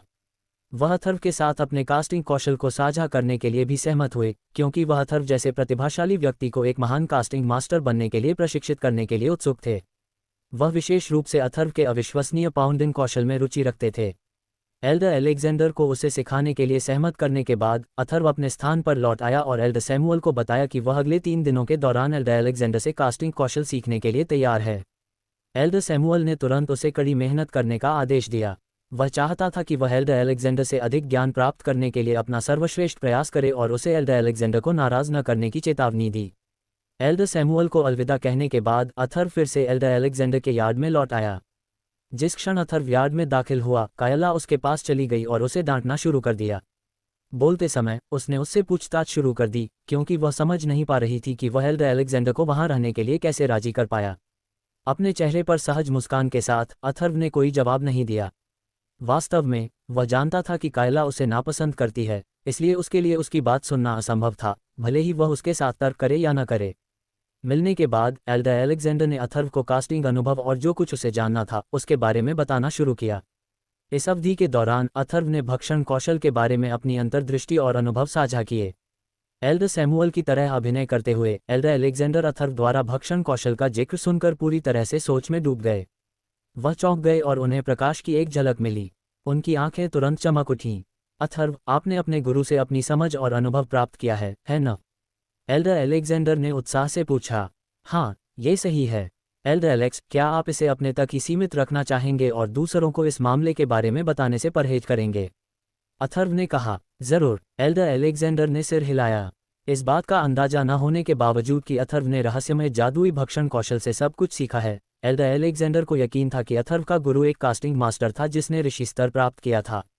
वह जानता था कि ऐसा ही होना चाहिए, अन्यथा अथर्व कास्टिंग के बारे में इतनी गहन, नहीं गूढ़ अंतर्दृष्टि और समझ हासिल करने में सक्षम नहीं होता। अपनी चर्चा के दौरान एल्डर एलेक्जेंडर ने न केवल अथर्व को कास्टिंग कौशल सिखाया, बल्कि उन्होंने अथर्व की समझ और भक्षण कौशल से अंतर्दृष्टि सुनने में भी अधिक समय बिताया, जो उनके लिए काफी आश्चर्यजनक था। ये देखते हुए कि अथर्व पहले से ही अपने विशेष कौशल के साथ अविश्वसनीय था, एल्डर अलेक्जेंडर ने अपने सभी अनुभव साझा किए। अथर्व बिना किसी शर्त के। इसके अतिरिक्त एल्डर अलेक्जेंडर ने भी व्यक्तिगत रूप से अथर्व को बेहतर तरीके से हथियार बनाने का तरीका सिखाया। जब कायला ने एल्डर अलेक्जेंडर को अथर्व के साथ अपेक्षाकृत अच्छा व्यवहार करते देखा तो उसके दिल में ईर्ष्या की भावना पैदा हो गई। वह बहुत नाखुश थी क्योंकि एल्डर अलेक्जेंडर ने उसके साथ कभी इतना अच्छा व्यवहार नहीं किया था। हालांकि जैसे ही अथर्व ने कास्टिंग शुरू की, कायला को धीरे धीरे पता चला कि अथर्व की कास्टिंग स्किल बेजोड़ थी। वह ये भी समझ गई कि उसके गुरु अथर्व से क्यों प्रभावित होंगे। किसी स्पष्ट कारण से अथर्व के प्रति उसका रवैया बदलने लगा। आखिरकार अथर्व एक अविश्वसनीय रूप से प्रतिभाशाली और बुद्धिमान व्यक्ति था, जो वास्तव में कायला को आकर्षित करता था। वह उसकी क्षमता और उच्च स्तर की बुद्धिमत्ता से आकर्षित थी। क्या मास्टर एलेक्स अथर्व को अपना शिष्य बनाएंगे? कायला ने एक पल के लिए इसके बारे में सोचा। उसके पेट में ईर्ष्या की एक तीखी पीड़ा महसूस हुई। अथर्व ने नए कास्टिंग कौशल को सीखने और समझने में कुल 3 दिन बिताए। पिछले कुछ दिनों में मैजिक स्पिरिट स्टोन के लिए प्रयास करने की प्रतियोगिता के बारे में खबरें सामने आईं, जो पूरे कास्टिंग गिल्ड में फैल गई थीं। नियमित कास्टिंग अप्रेजल भी एक तीव्र प्रतियोगिता बन गई। कास्टिंग अप्रेजल में भाग लेने वाले शिष्यों में बहुत अधिक आत्मविश्वास था, जिसने कास्टिंग गिल्ड को एक अत्यंत सकारात्मक और भावुक माहौल प्रदान किया। अथर्व और कायला उस स्थान पर पहुंचे जहां कास्टिंग अप्रेजल होने वाला था। उन्होंने तुरंत सभी प्रतिभागियों को उत्साहित कर दिया और सभी का ध्यान अन्य प्रतियोगियों से हटा दिया। सभी की नज़रें उन पर टिकी थीं क्योंकि वे अथर्व और कायला को एक साथ देखकर आश्चर्यचकित थे। वह लड़का कौन है? वह कायला के साथ क्यों है? हालांकि उन्हें आश्चर्य हुआ कि अथर्व और कायला की गपशप प्रतियोगिता के तीव्र माहौल में दब गई थी। क्या तुम नहीं जानते कि वह कौन है? यह अथर्व है। तुम्हें पता है, वह आदमी जिसने निम्न स्तर के नश्वर स्तर के कास्टिंग मूल्यांकन में भाग लिया था। मैंने सुना है कि वह एल्डर अलेक्जेंडर की कृपा में है, जो उसके बारे में बहुत अच्छा सोचता है। क्या वह अथर्व है? कायला, क्या तुम इस जूनियर को मुझसे मिलवा सकती हो? अध्याय 126। 4 शिष्य। ये सुनने के बाद अथर्व और कायला घूम गए। उन्होंने देखा कि एक सुंदर युवक उनके पास आ रहा है, अपने हाथ से स्टील का पंखा पकड़े हुए। थियो, कायला ने उसे देखकर खुशी से कहा। अथर्व ने उसकी आंखों से प्यार निकलते देखा और उसका पूरा चेहरा चमक उठा। ऐसा लगता है कि वह वही है जिसे वह बहुत प्यार करती है, अथर्व ने खुद से कहा। देखो, यह थियो है। युवक की शक्ल ने कई शिष्यों का ध्यान भी आकर्षित किया, जिनमें से ज्यादातर महिलाएं थीं। वास्तव में मुझे लगता है कि कायला और थियो प्रकृति द्वारा बनाए गए एक आदर्श जोड़े प्रतीत होते हैं। भीड़ के शिष्यों की ओर से तरह तरह की टिप्पणियां निकलीं। उन्हें सुनकर कायला का सुंदर चेहरा शर्मिंदगी से तुरंत लाल हो गया। इसके विपरीत थियो ऐसी टिप्पणियों का आदी लग रहा था और वह बेपरवाही से उसके पास जाता रहा। उसके उत्साह की स्पष्ट कमी ने कायला को थोड़ा निराश किया। अथर्व भी थियो को ऊपर से नीचे तक देख रहा था। उसकी शक्ल के आधार पर अथर्व को यह आभास हुआ कि नोवेलबिन थियो एक ईमानदार व्यक्ति था। लेकिन उसके असली चरित्र के लिए अथर्व को इंतजार करना होगा और पता लगाना होगा। शिष्यों की भीड़ से बड़बड़ाहट के माध्यम से अथर्व को यह भी समझ में आ गया कि थियो कास्टिंग गिल्ड की युवा पीढ़ी का बड़ा शिष्य था। थियो ने पहले कायला को सिर हिलाया, फिर उसने अथर्व को देखा और मुस्कुराया। तुम जरूर अथर्व हो, उसने गर्मजोशी से कहा। और तुम जरूर थियो हो, अथर्व ने मुस्कुराते हुए जवाब दिया। थियो, उसके साथ बातचीत मत करो, वह एक पाखंडी आदमी है, कायला ने थियो को दोस्ताना तरीके से अथर्व के पास आते देखकर कहा। अगर वह वास्तव में वही है जो तुम कह रहे हो, तो मुझे नहीं लगता कि तुम उसके साथ चलोगे। थियो ने मुस्कुराते हुए जवाब दिया। हाँ, मैं बस मास्टर के आदेशों का पालन कर रहा हूँ, कायला ने उपहास करते हुए कहा। कायला, एक और आवाज़ सुनाई दी, और अब तक अथर्व उस आवाज़ को अच्छी तरह पहचान चुका था। यह एंड्रू था, अभी भी गंदा और बदसूरत। वह एक संकेतात्मक तरीके से कायला की ओर बढ़ा। कायला अभी भी उससे घृणा करती थी, उसे पूरी तरह से अनदेखा कर दिया। एंड्रू ने भी अथर्व को देखा और तुरंत अपना ध्यान उसकी ओर मोड़ दिया। वह मूर्ख नहीं था, वह जानता था कि कायला उसे अनदेखा करेगी और उसका ध्यान आकर्षित करने की कोशिश करना व्यर्थ होगा। आप यहाँ नश्वर स्तर के केवल निम्न स्तर के कास्टिंग मास्टर के रूप में क्या कर रहे हैं? एंड्रू ने आक्रामक रूप से अथर्व से पूछा। वह अथर्व से घृणा करता था। इस कमीने की वजह से उसने अपने 2 गुर्गे खो दिए। उनमें से एक एलन थे, जो बचपन से ही उनका नौकर था। वह उन्हें अपने परिवार का सदस्य मानता था। मूर्ख मत बनो, बेशक मैं यहाँ मध्यम स्तर के कास्टिंग मूल्यांकन में भाग लेने के लिए आया हूँ। कास्टिंग गिल्ड में ऐसा कोई प्रावधान नहीं है जो निम्न स्तर के कास्टिंग मास्टर को भाग लेने से रोकता हो, अथर्व ने बेपरवाही से जवाब दिया। तुम अपनी कब्र खुद खोद रहे हो, एंड्रू ने धीमी आवाज में कहा, इतनी धीमी कि किसी और ने उसे सुना ही नहीं। ये हास्यास्पद है, सिर्फ इसलिए कि तुमने निम्न स्तर के कास्टिंग मूल्यांकन को पास कर लिया है, अब तुम मध्यम स्तर के कास्टिंग मूल्यांकन में भाग लेना चाहते हो। घमंडी मूर्ख, तुम सच में खुद को बहुत ज्यादा आंकते हो, एंड्रू ने जानबूझकर कहा ताकि यहाँ मौजूद सभी योद्धा उसकी बात सुन सकें। अथर्व सच में घमंडी है। अपनी परीक्षा पास करने के तुरंत बाद ही वह स्तर ऊपर करना चाहता है। क्या वह सच में खुद को प्रतिभाशाली समझता है? निश्चित रूप से एंड्रू के बोलने के बाद भीड़ से कई टिप्पणियां आईं। बेशक निम्न स्तर के कास्टिंग मूल्यांकन में अथर्व के प्रदर्शन ने कई शिष्यों को ईर्ष्यालु बना दिया था। अपनी बुरी भावनाओं को बाहर निकालने के लिए उन्होंने अब मौखिक रूप से उसकी निंदा करना शुरू कर दिया। ऐसा करने का कोई कारण नहीं था और कुछ भी हल नहीं होने वाला था। मार्शल आर्ट और प्रतिभा की दुनिया में ईर्ष्या के परिणाम भयानक थे। केवल उच्च स्तर पर पहुंचने पर ही आप अपने दिल की इच्छा के अनुसार इस ईर्ष्या को खिला सकते हैं। इन शब्दों के लिए अथर्व को जरा भी परवाह नहीं थी। उसने एंड्रू से कहा, तुम इस तरह से मुझ तक नहीं पहुंच सकते। तुम्हारे शब्द मुझे प्रभावित नहीं करते। अगर तुम एक आदमी हो तो मुझे कुछ असली कौशल दिखाओ, शायद अपने प्रसिद्ध कास्टिंग कौशल। क्या ऐसा है? अन्यथा ये बिना कहे ही स्पष्ट है कि कायला तुम्हें पसंद नहीं करती। एक बदसूरत महिला भी तुम में दिलचस्पी नहीं लेगी। आखिरकार तुम थोड़े छोटे हो, अथर्व ने कहा, उनकी ऊंचाई में अंतर दिखाने के लिए धीरे धीरे एंड्रू की ओर चलते हुए। मुझे इस बकवास में शामिल मत करो, कायला ने ठंडे स्वर में कहा। लेकिन फिर वह खुद को हंसने से रोक नहीं पाए, क्योंकि अथर्व ने एंड्रू की लंबाई के बारे में जो कहा था वह सच था। एंड्रू अब अपना गुस्सा नहीं रोक सका, क्योंकि उसकी लंबाई हमेशा उसके आत्मसम्मान को कम करती थी और यही उसकी सहनशीलता की सीमा का गठन करती थी। अथर्व के शब्दों ने सीमा पार कर ली थी। अथर्व अपनी लंबाई के बारे में बात करने के लिए मौत की तलाश कर रहा है। मैं आपको आश्वासन दे सकता हूं कि मूल्यांकन के बाद वह कास्टिंग सिटी को जीवित नहीं छोड़ेगा, कई शिष्यों ने एक साथ कहा, जिससे अथर्व चकित हो गया। एंड्रू की लंबाई का जिक्र करने की हिम्मत करो। चुप रहो, अपनी आवाज़ कम रखो और लंबाई का जिक्र मत करो। अथर्व, तुम आज मर जाओगे, एंड्रू ने अपनी समझदारी खोते हुए कहा। उसकी शक्ति बढ़ने लगी और फिर उसने सीधे अथर्व पर मुक्का मारा। हालांकि उसके मुक्के को दूसरे हाथ ने रोक दिया। एंड्रू, क्या तुम यहाँ लड़कर अपनी योग्यता खोना चाहते हो? इतनी छोटी सी बात तुम्हारे गुस्से के लायक नहीं है। क्या तुम नहीं समझते कि एक सज्जन व्यक्ति के लिए बदला लेने में कभी देर नहीं होती? एक शांत आवाज ने कहा। एक युवक एंड्रू के पीछे बिना किसी का ध्यान आकर्षित किए दिखाई दिया था, कम से कम अब तक तो नहीं। वह बिल्कुल औसत दिख रहा था, लेकिन उसका स्वभाव असाधारण था, जो थियो से बेहतर था। यह इवान है। तुरंत कई शिष्यों ने उसे पहचान लिया। इवान, एंड्रू उसे देखते ही शांत हो गया। इवान, थियो मुस्कुराया। तो यह इवान है। अथर्व ने युवक को देखा और मन ही मन सोचा, जब एल्डर एलेक्जेंडर ने पहले अपना अनुभव साझा किया था तो उन्होंने कास्टिंग गिल्ड के 4 शिष्यों से उनका परिचय कराया था। थियो बड़ा शिष्य था, इवान दूसरा था, तीसरा एंड्रू था और फिर कायला थी। उनमें से इवान और एंड्रू के पास सबसे अच्छी कास्टिंग प्रतिभा थी। थियो, मैं इस बार फिर से तुम्हें हरा दूंगा, इवान ने थियो को देखा और गर्व से कहा। उसने अथर्व की ओर देखा भी नहीं। इस पर थियो ने बिना जवाब दिए बस जोर से हंस दिया। याद रखें, ऐसा कोई संभव तरीका नहीं है जिससे आप कास्टिंग सिटी को जीवित छोड़ सकें, एंड्रू ने अथर्व से ठंडे स्वर में कहा। वह पूरी तरह से शांत हो गया था, लेकिन फिर भी अथर्व को बिना कुछ चिंता के जाने देने को तैयार नहीं था। ठीक है, तो आपको मेरा सामना करने के लिए तैयार रहना चाहिए, अथर्व ने व्यंग्य किया। अब उच्च मंच पर कई छायाएं दिखाई देने लगी थीं। वे एल्डर एलेक्जेंडर और डेमी स्पिरिट लेवल पर कास्टिंग गिल्ड के कुछ मास्टर थे। उनकी उपस्थिति ने कास्टिंग मूल्यांकन के उस दौर की शुरुआत का संकेत दिया। आगे क्या होगा? अध्याय 127 मूल्यांकन। मध्यवर्ती नश्वर स्तर के कास्टिंग मास्टर्स के लिए मूल्यांकन अब शुरू होता है।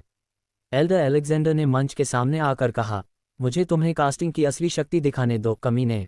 एंड्रू ने क्रूरता से गुर्राते हुए खुद को सीधे अथर्व के बगल में खड़ा कर लिया। अथर्व को उसकी बिल्कुल भी परवाह नहीं थी। इसके बजाय उसने बर्था की ओर देखा और उसकी ओर चला गया, जो उसकी कास्टिंग टेबल के सामने खड़ी थी। अथर्व, जब तुम कास्टिंग कर रहे हो तो बस अपना सर्वश्रेष्ठ करो। अपने आध्यात्मिक मेरिडियन को उस बिंदु तक मत धकेलो जहां से वापस लौटना संभव न हो, बर्था ने अथर्व को सावधान रहने की याद दिलाते हुए कहा। दरअसल वह वास्तव में नहीं चाहती थी कि अथर्व इस मूल्यांकन में भाग ले।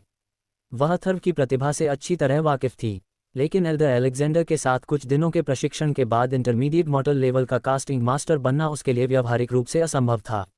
यदि प्राथमिक कास्टिंग मास्टर्स एक उन्नत हथियार डालना चाहते हैं तो वे अपनी आध्यात्मिक शक्ति का बहुत अधिक उपयोग कर सकते हैं, जो उनके आध्यात्मिक मेरिडियन को अपरिवर्तनीय रूप से नुकसान पहुंचा सकता है।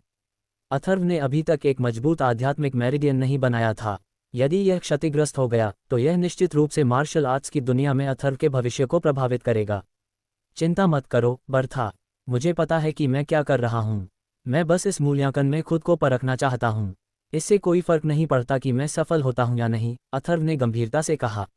लेकिन ऐसा कहने के बाद वह खुद को थप्पड़ मारना चाहता था।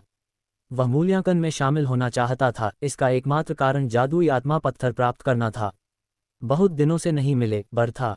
एंड्रू अचानक आया और अथर्व के पास रुक गया, एक विकृत मुस्कान के साथ बर्था को देखते हुए। मिस्टर वू, अब तुम मेरे साथ हो गए हो, अथर्व ने व्यंग्यात्मक लहजे में कहा। बच्चे, मैंने तुमसे कहा था मैं तुम्हें असली कास्टिंग शक्ति दिखाऊंगा। एंड्रू ने फुसफुसाया। मैं इसके लिए उत्सुक हूँ। मुझे उम्मीद है कि तुम्हारी कास्टिंग कौशल तुम्हारी ऊंचाई जितनी कम नहीं होगी, अथर्व ने पलटकर जवाब दिया। मैं तुम्हें अभी जो कहा है उसके लिए भुगतान करवाऊंगा। ये किसी भी पिछले मूल्यांकन से अलग है, जो मुझे लगता है कि आप सभी को पहले से ही पता है। इस बार हम मूल्यांकन के 3 दौर करेंगे। 3 राउंड के बाद जिस शिष्य के पास सबसे परिष्कृत कास्टिंग कौशल होगा उसे मैजिक स्पिरिट स्टोन मिलेगा, एल्डर अलेक्जेंडर ने कहा, उनके झगड़े को रोकते हुए। एक बार फिर मुझे आशा है कि आप इस मूल्यांकन में अपना सर्वश्रेष्ठ प्रदर्शन कर सकते हैं। हो, भाग लेने वाले कई शिष्यों ने अपनी उत्साह व्यक्त करते हुए गहरी आवाज में चिल्लाया। वे सभी मैजिक स्पिरिट स्टोन के लिए चिल्लाए। आप शुरू कर सकते हैं, एल्डर अलेक्जेंडर ने कहा, औपचारिक रूप से मूल्यांकन शुरू करते हुए। मूल्यांकन का पहला दौर बहुत सरल है। जब तक आप 12 घंटे के भीतर नश्वर स्तर के मध्यवर्ती चरण का हथियार डाल सकते हैं, तब तक आप इस दौर को पास कर सकते हैं। और आपको मध्यवर्ती नश्वर स्तर के कास्टिंग मास्टर्स के लिए एक पहचान पत्र भी प्राप्त होगा। तुरंत शिष्यों ने काम करना शुरू कर दिया। उन्होंने तैयारी शुरू कर दी और अपनी ताकत और आग से कास्टिंग सामग्री को पिघलाना शुरू कर दिया। नश्वर स्तर के मध्यवर्ती चरण की कास्टिंग सामग्री उच्च चरण की सामग्री थी, इसलिए उन्हें पिघलाने के लिए आवश्यक समय भी बढ़ गया। ये देखो बच्चे, एंड्रू ने अथर्व से कहा। उसने अपना हाथ हिलाना शुरू कर दिया। फिर मेज पर रखी सभी कास्टिंग सामग्री तिपाई में उड़ गई। उसके हाथों ने आध्यात्मिक ऊर्जा को प्रवाहित किया, जिससे कास्टिंग सामग्री के बीच से तेज लाल लपटें फूटने लगीं। ये ज्वाला इतनी उन्नत है, ये निश्चित रूप से उसकी अपनी आध्यात्मिक ऊर्जा द्वारा उत्पन्न नहीं हुई है, अथर्व ने खुद से कहा जब उसने एंड्रू द्वारा प्रवाहित की गई असाधारण ज्वाला को देखा। अपनी शक्ति के साथ, जो अभी तक रक्तशोधन के स्तर पर भी नहीं थी, वह इतनी मजबूत ज्वाला इकट्ठा करने में कामयाब नहीं होगा। एंड्रू को देखो, वह अद्भुत था। कोई आश्चर्य नहीं कि वह कास्टिंग गिल्ड में तीसरे स्थान पर है।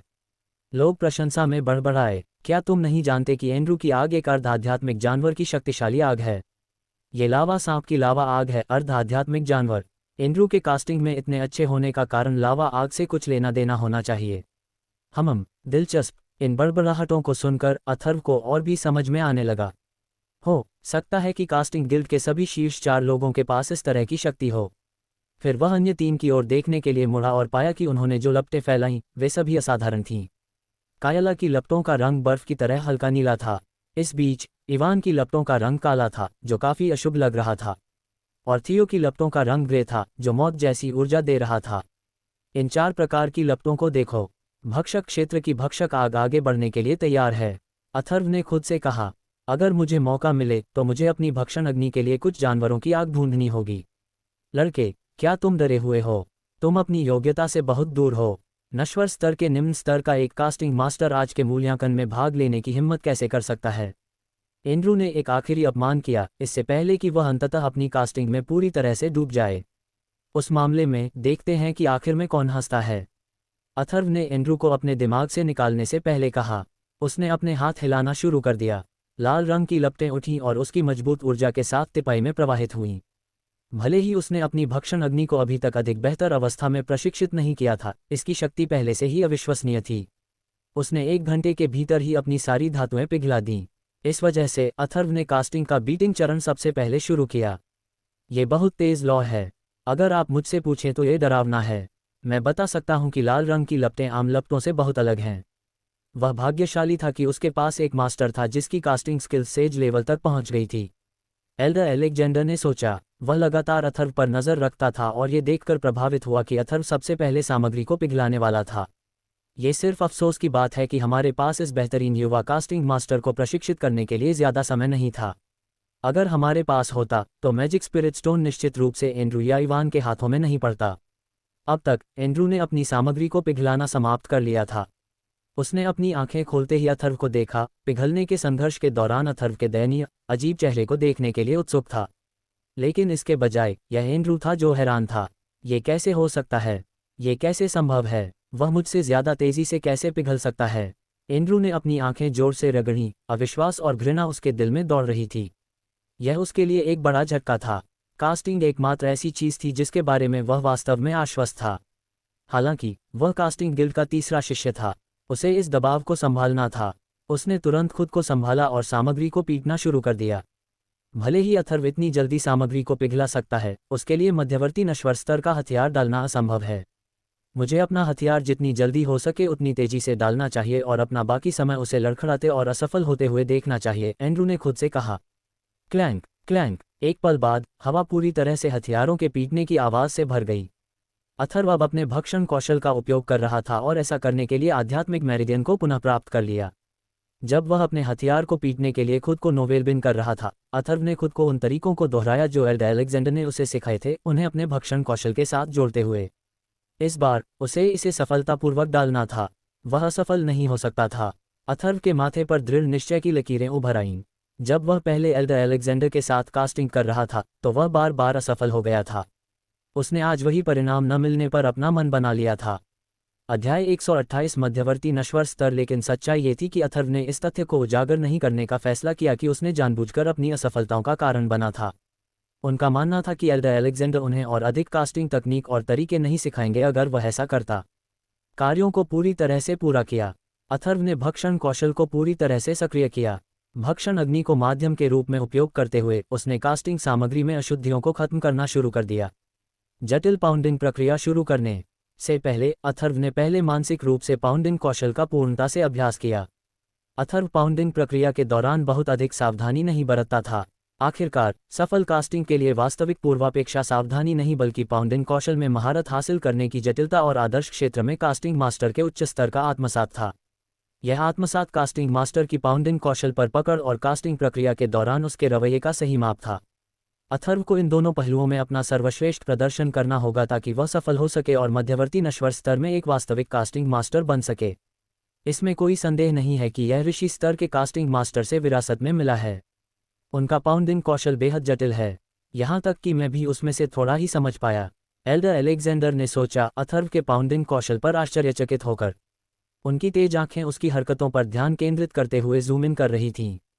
अगर मैं अथर्व के पाउंडिंग कौशल से प्रबुद्ध हो सकता हूं तो मुझे सफलता पाने का अवसर मिल सकता है, एल्डर अलेक्जेंडर ने सोचा, अथर्व की प्रगति पर और भी अधिक ध्यान देते हुए।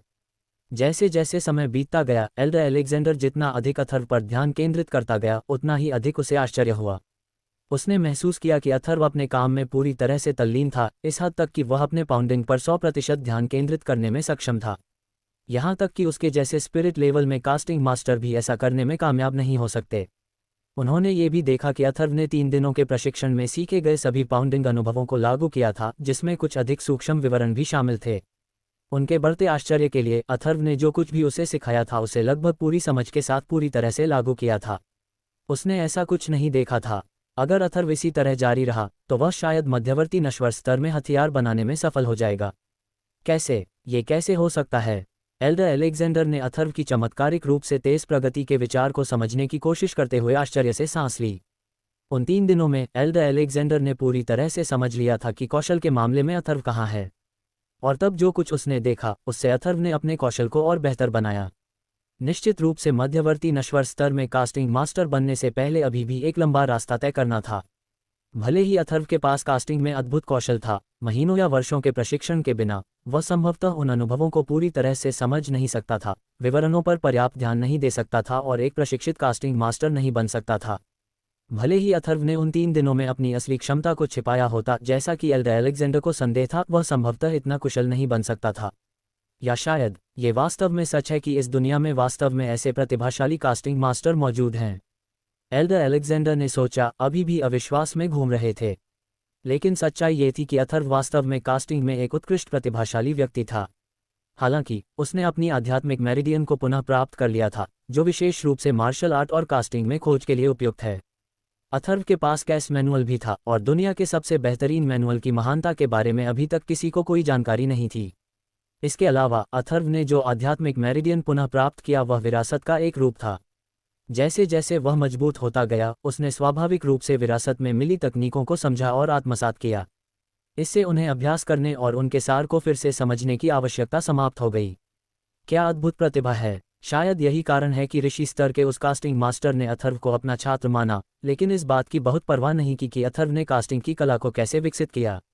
उन्होंने शायद सोचा होगा कि वे पहले स्थान पर अथर्व को ज़्यादा कुछ नहीं सिखा सकते। एल्डर अलेक्जेंडर ने अनुमान लगाया, उनके दिमाग में विचारों की बाढ़ आ गई। उन्हें अत्यधिक कल्पनाशील होने के लिए दोषी नहीं ठहराया जा सकता था। अथर्व की चौंकाने वाली क्षमताओं को देखते हुए ऐसा सोचना स्वाभाविक था। अगर यह बच्चा कम उम्र में नहीं मरता है तो वह एक महान व्यक्ति बनेगा।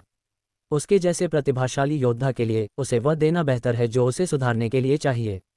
वह स्वाभाविक रूप से खिलेगा और फलेगा फूलेगा, एल्डर अलेक्जेंडर ने सोचा। इसके साथ एल्डर अलेक्जेंडर ने अथर्व के साथ सच्ची ईमानदारी से पेश आने का दृढ़ निश्चय किया। अथर्व केवल तभी उसके प्रस्ताव पर विचार करेगा जब वह अपना सर्वश्रेष्ठ प्रदर्शन करेगा। पूरी तरह से अपने धक्के में डूबे अथर्व को इस बात का बिल्कुल भी अंदाजा नहीं था कि उसके भक्षण कौशल में मौजूद कई विधियों में से सिर्फ एक तकनीक एल्डर अलेक्जेंडर को इतना सोचने पर मजबूर कर सकती है। ये सिर्फ उसका धक्के का कौशल था और फिर भी एल्डर पहले से ही हैरान था। अथर्व को केवल यह महसूस हो रहा था कि उसके और उसके आदर्श क्षेत्र के बीच गहरा और गहरा संबंध बन रहा है। वह नश्वर स्तर में कास्टिंग मास्टर बनने के करीब पहुंच रहा था, या शायद वह पहले ही सफल हो चुका था। 7 घंटे बाद इवान अपनी कास्टिंग प्रक्रिया पूरी करने वाला पहला शिष्य बन गया। उसके ठीक बाद एंड्रू था। पहले की तरह जैसे ही एंड्रू ने अपनी आंखें खोलीं, उसने अथर्व की ओर देखा। उसने अपनी आंखें ठीक उसी समय खोली थीं जब उसने देखा कि अथर्व ने अपना आखिरी पाउंड पूरा कर लिया था। अब उसकी कास्टिंग टेबल के सामने एक चमचमाती कृपाण दिखाई दी। मैंने काम पूरा कर लिया है। मैंने मध्यवर्ती नश्वर स्तर का एक हथियार बनाया है, अथर्व ने खुद से कहा जब उसने अभी अभी डाली गई कृपाण को देखा। अथर्व को आत्मविश्वास महसूस हुआ। वह जानता था कि सावधानीपूर्वक निरीक्षण की कोई आवश्यकता नहीं होगी। उसके अंतर्ज्ञान ने उसे दृढ़ता से बताया कि कृपाण मध्यवर्ती नश्वर स्तर की थी। उसने अपने द्वारा डाली गई हथियार को गर्व से देखा, उसकी शक्ति को महसूस किया। ये कैसे हो सकता है? तुम वास्तव में सफल हो गए, एंड्रू ने एक सांस के साथ कहा। उसकी आंखें चौड़ी हो गईं। इंटरमीडिएट मॉडल लेवल में कास्टिंग मास्टर के रूप में एंड्रू अच्छी गुणवत्ता को खराब से अलग पहचान सकता था। भले ही वह मौखिक रूप से अथर्व की कृपाण की गुणवत्ता को स्वीकार नहीं करना चाहता था, लेकिन उसे खुद को यह स्वीकार करना पड़ा कि अथर्व ने वास्तव में इंटरमीडिएट मॉडल लेवल में एक हथियार कास्ट किया था। क्यों? मुझे नहीं लगता था कि मैं कर सकता हूँ, अथर्व ने मुस्कुराते हुए कहा। या क्या आप अपने बारे में बुरा महसूस करते हैं क्योंकि आपने मुझसे बेहतर प्रदर्शन नहीं किया क्योंकि हमने एक ही समय में कास्टिंग प्रक्रिया पूरी की? अथर्व ने एंड्रू का मजाक उड़ाया। हंफ, तो क्या हुआ अगर आप वास्तव में सफल हो गए? ये सिर्फ एक औसत दर्जे का हथियार है, एंड्रू ने विद्रोही रूप से कहा, लेकिन अंदर ही अंदर उसका आश्चर्य जरा भी कम नहीं हुआ था। देखो, अथर्व ने वास्तव में अपनी कृपाण पूरी कर ली है, और उसे मिस्टर वू जितना ही समय लगा। ये कैसे हो सकता है? कई शिष्यों ने अविश्वास में सांस ली।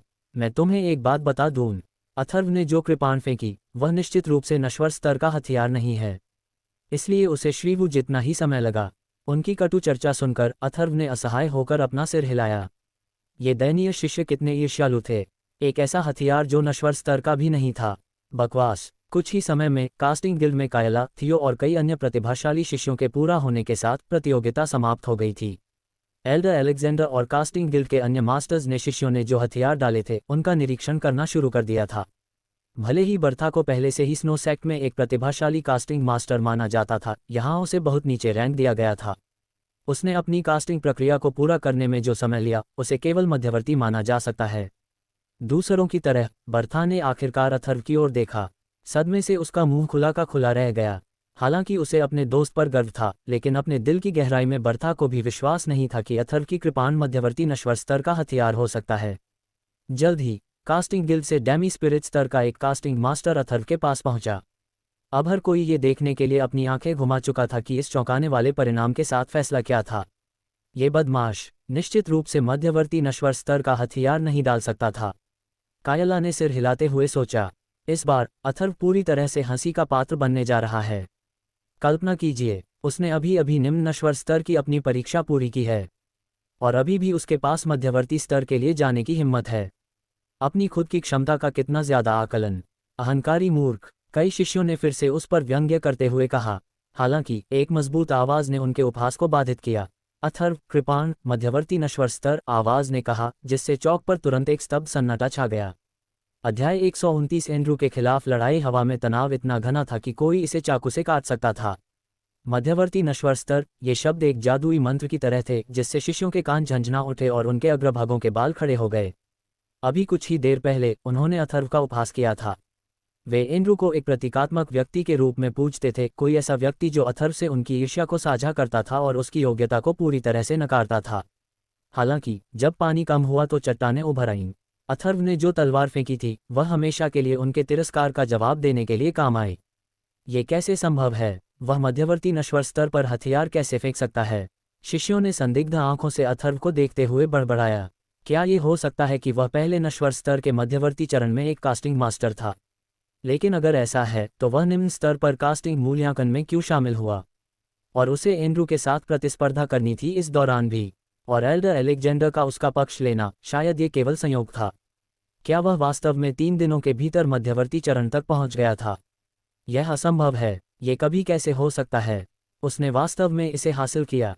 काइला निश्चित रूप से सबसे अधिक हैरान थी। उन 3 दिनों में वह काफी बारीकी से देख रही थी कि अथर्व ने कैसा प्रदर्शन किया था। बेशक बर्था भी हैरान थी, लेकिन उसे फिर से खुद को याद दिलाना पड़ा कि जब अथर्व की बात आती है तो उसे बहुत आश्चर्यचकित नहीं होना चाहिए, खासकर स्नो सैक में उसने जो कुछ किया था उसके बाद। क्या बकवास है! लानत है! मुझसे बेहतर कोई नहीं हो सकता। उसने मुझे चुनौती देने की हिम्मत कैसे की? एंड्रू क्रोधित था। मर जाओ, उसे मरना ही होगा, अन्यथा वह निश्चित रूप से मेरी सफलता में बाधा बनेगा। बढ़िया। अथर्व के हथियार की जांच कर रहे कास्टिंग मास्टर ने संतुष्टि के साथ सिर हिलाया, बल्कि प्रसन्नता से। गर्मागर्म चर्चाओं के शोर के साथ मूल्यांकन अंततः समाप्त हो गया। प्रतिभागियों में से लगभग 4/5 पास हुए, जिसका मतलब था कि केवल लगभग 40 लोग अगले दौर में आगे बढ़ने के लिए योग्य थे। अब कई शिष्यों ने अथर्व के प्रति अपना दृष्टिकोण बदलना शुरू कर दिया। शायद ये सच था कि जो लोग आपसे ईर्ष्या करते थे उनसे श्रेष्ठ बनना उनकी दुर्भावना को पूजा और सम्मान में बदल देगा। बधाई हो, आपने नश्वर स्तर के मध्यवर्ती चरण के कास्टिंग मूल्यांकन को पास कर लिया है। अब आप अगले दौर में आगे बढ़ सकते हैं, जहां आप जादुई आत्मा पत्थर के लिए प्रतिस्पर्धा करेंगे। यदि आप अपने कास्टिंग कौशल में आश्वस्त हैं तो प्रतियोगिता में आपका स्वागत है, एल्डर अलेक्जेंडर ने कहा। बेशक अगर आप इस अगले दौर में असफल हो जाते हैं तो यह आपके मूल्यांकन के परिणाम को प्रभावित नहीं करेगा। ये केवल जादुई आत्मा पत्थर जीतने के लिए है। यदि आप प्रतियोगिता में भाग लेना चाहते हैं तो कृपया अखाड़े में आएं और लॉटरी निकालें। आपको 5 समूहों में विभाजित किया जाएगा। विजेता तय करने के लिए समूहों के भीतर प्रतिस्पर्धा करनी होगी। 5 विजेता फिर अगले दौर में मुकाबला करेंगे। माफ करना एल्डर अलेक्जेंडर, हम समूहों के भीतर कैसे प्रतिस्पर्धा कर सकते हैं? कुछ शिष्यों ने स्पष्ट किया। आपकी शक्ति को केवल त्वचा शोधन की तीसरी श्रेणी तक जाने की अनुमति होगी। फिर आप अपने द्वारा डाले गए हथियार से एक दूसरे के खिलाफ लड़ सकते हैं। जीत सबसे शक्तिशाली हथियार से जीती जाती है, एल्डर अलेक्जेंडर ने उत्तर दिया। एक निष्पक्ष प्रतियोगिता, मुझे ये पसंद है। योद्धा की सारी शक्ति को त्वचा शोधन की तीसरी श्रेणी तक सीमित करने के बाद हमारा प्रकाश बोध व्यवहारिक रूप से बराबर हो जाएगा। प्रतियोगिता का परिणाम केवल शस्त्र की शक्ति पर निर्भर करता है। कुछ शिष्यों ने स्वीकृति में सिर हिलाया। हालांकि कुछ शिष्यों को इस बात का पछतावा था कि उन्होंने अपने हथियार को ध्यान से नहीं चलाया था।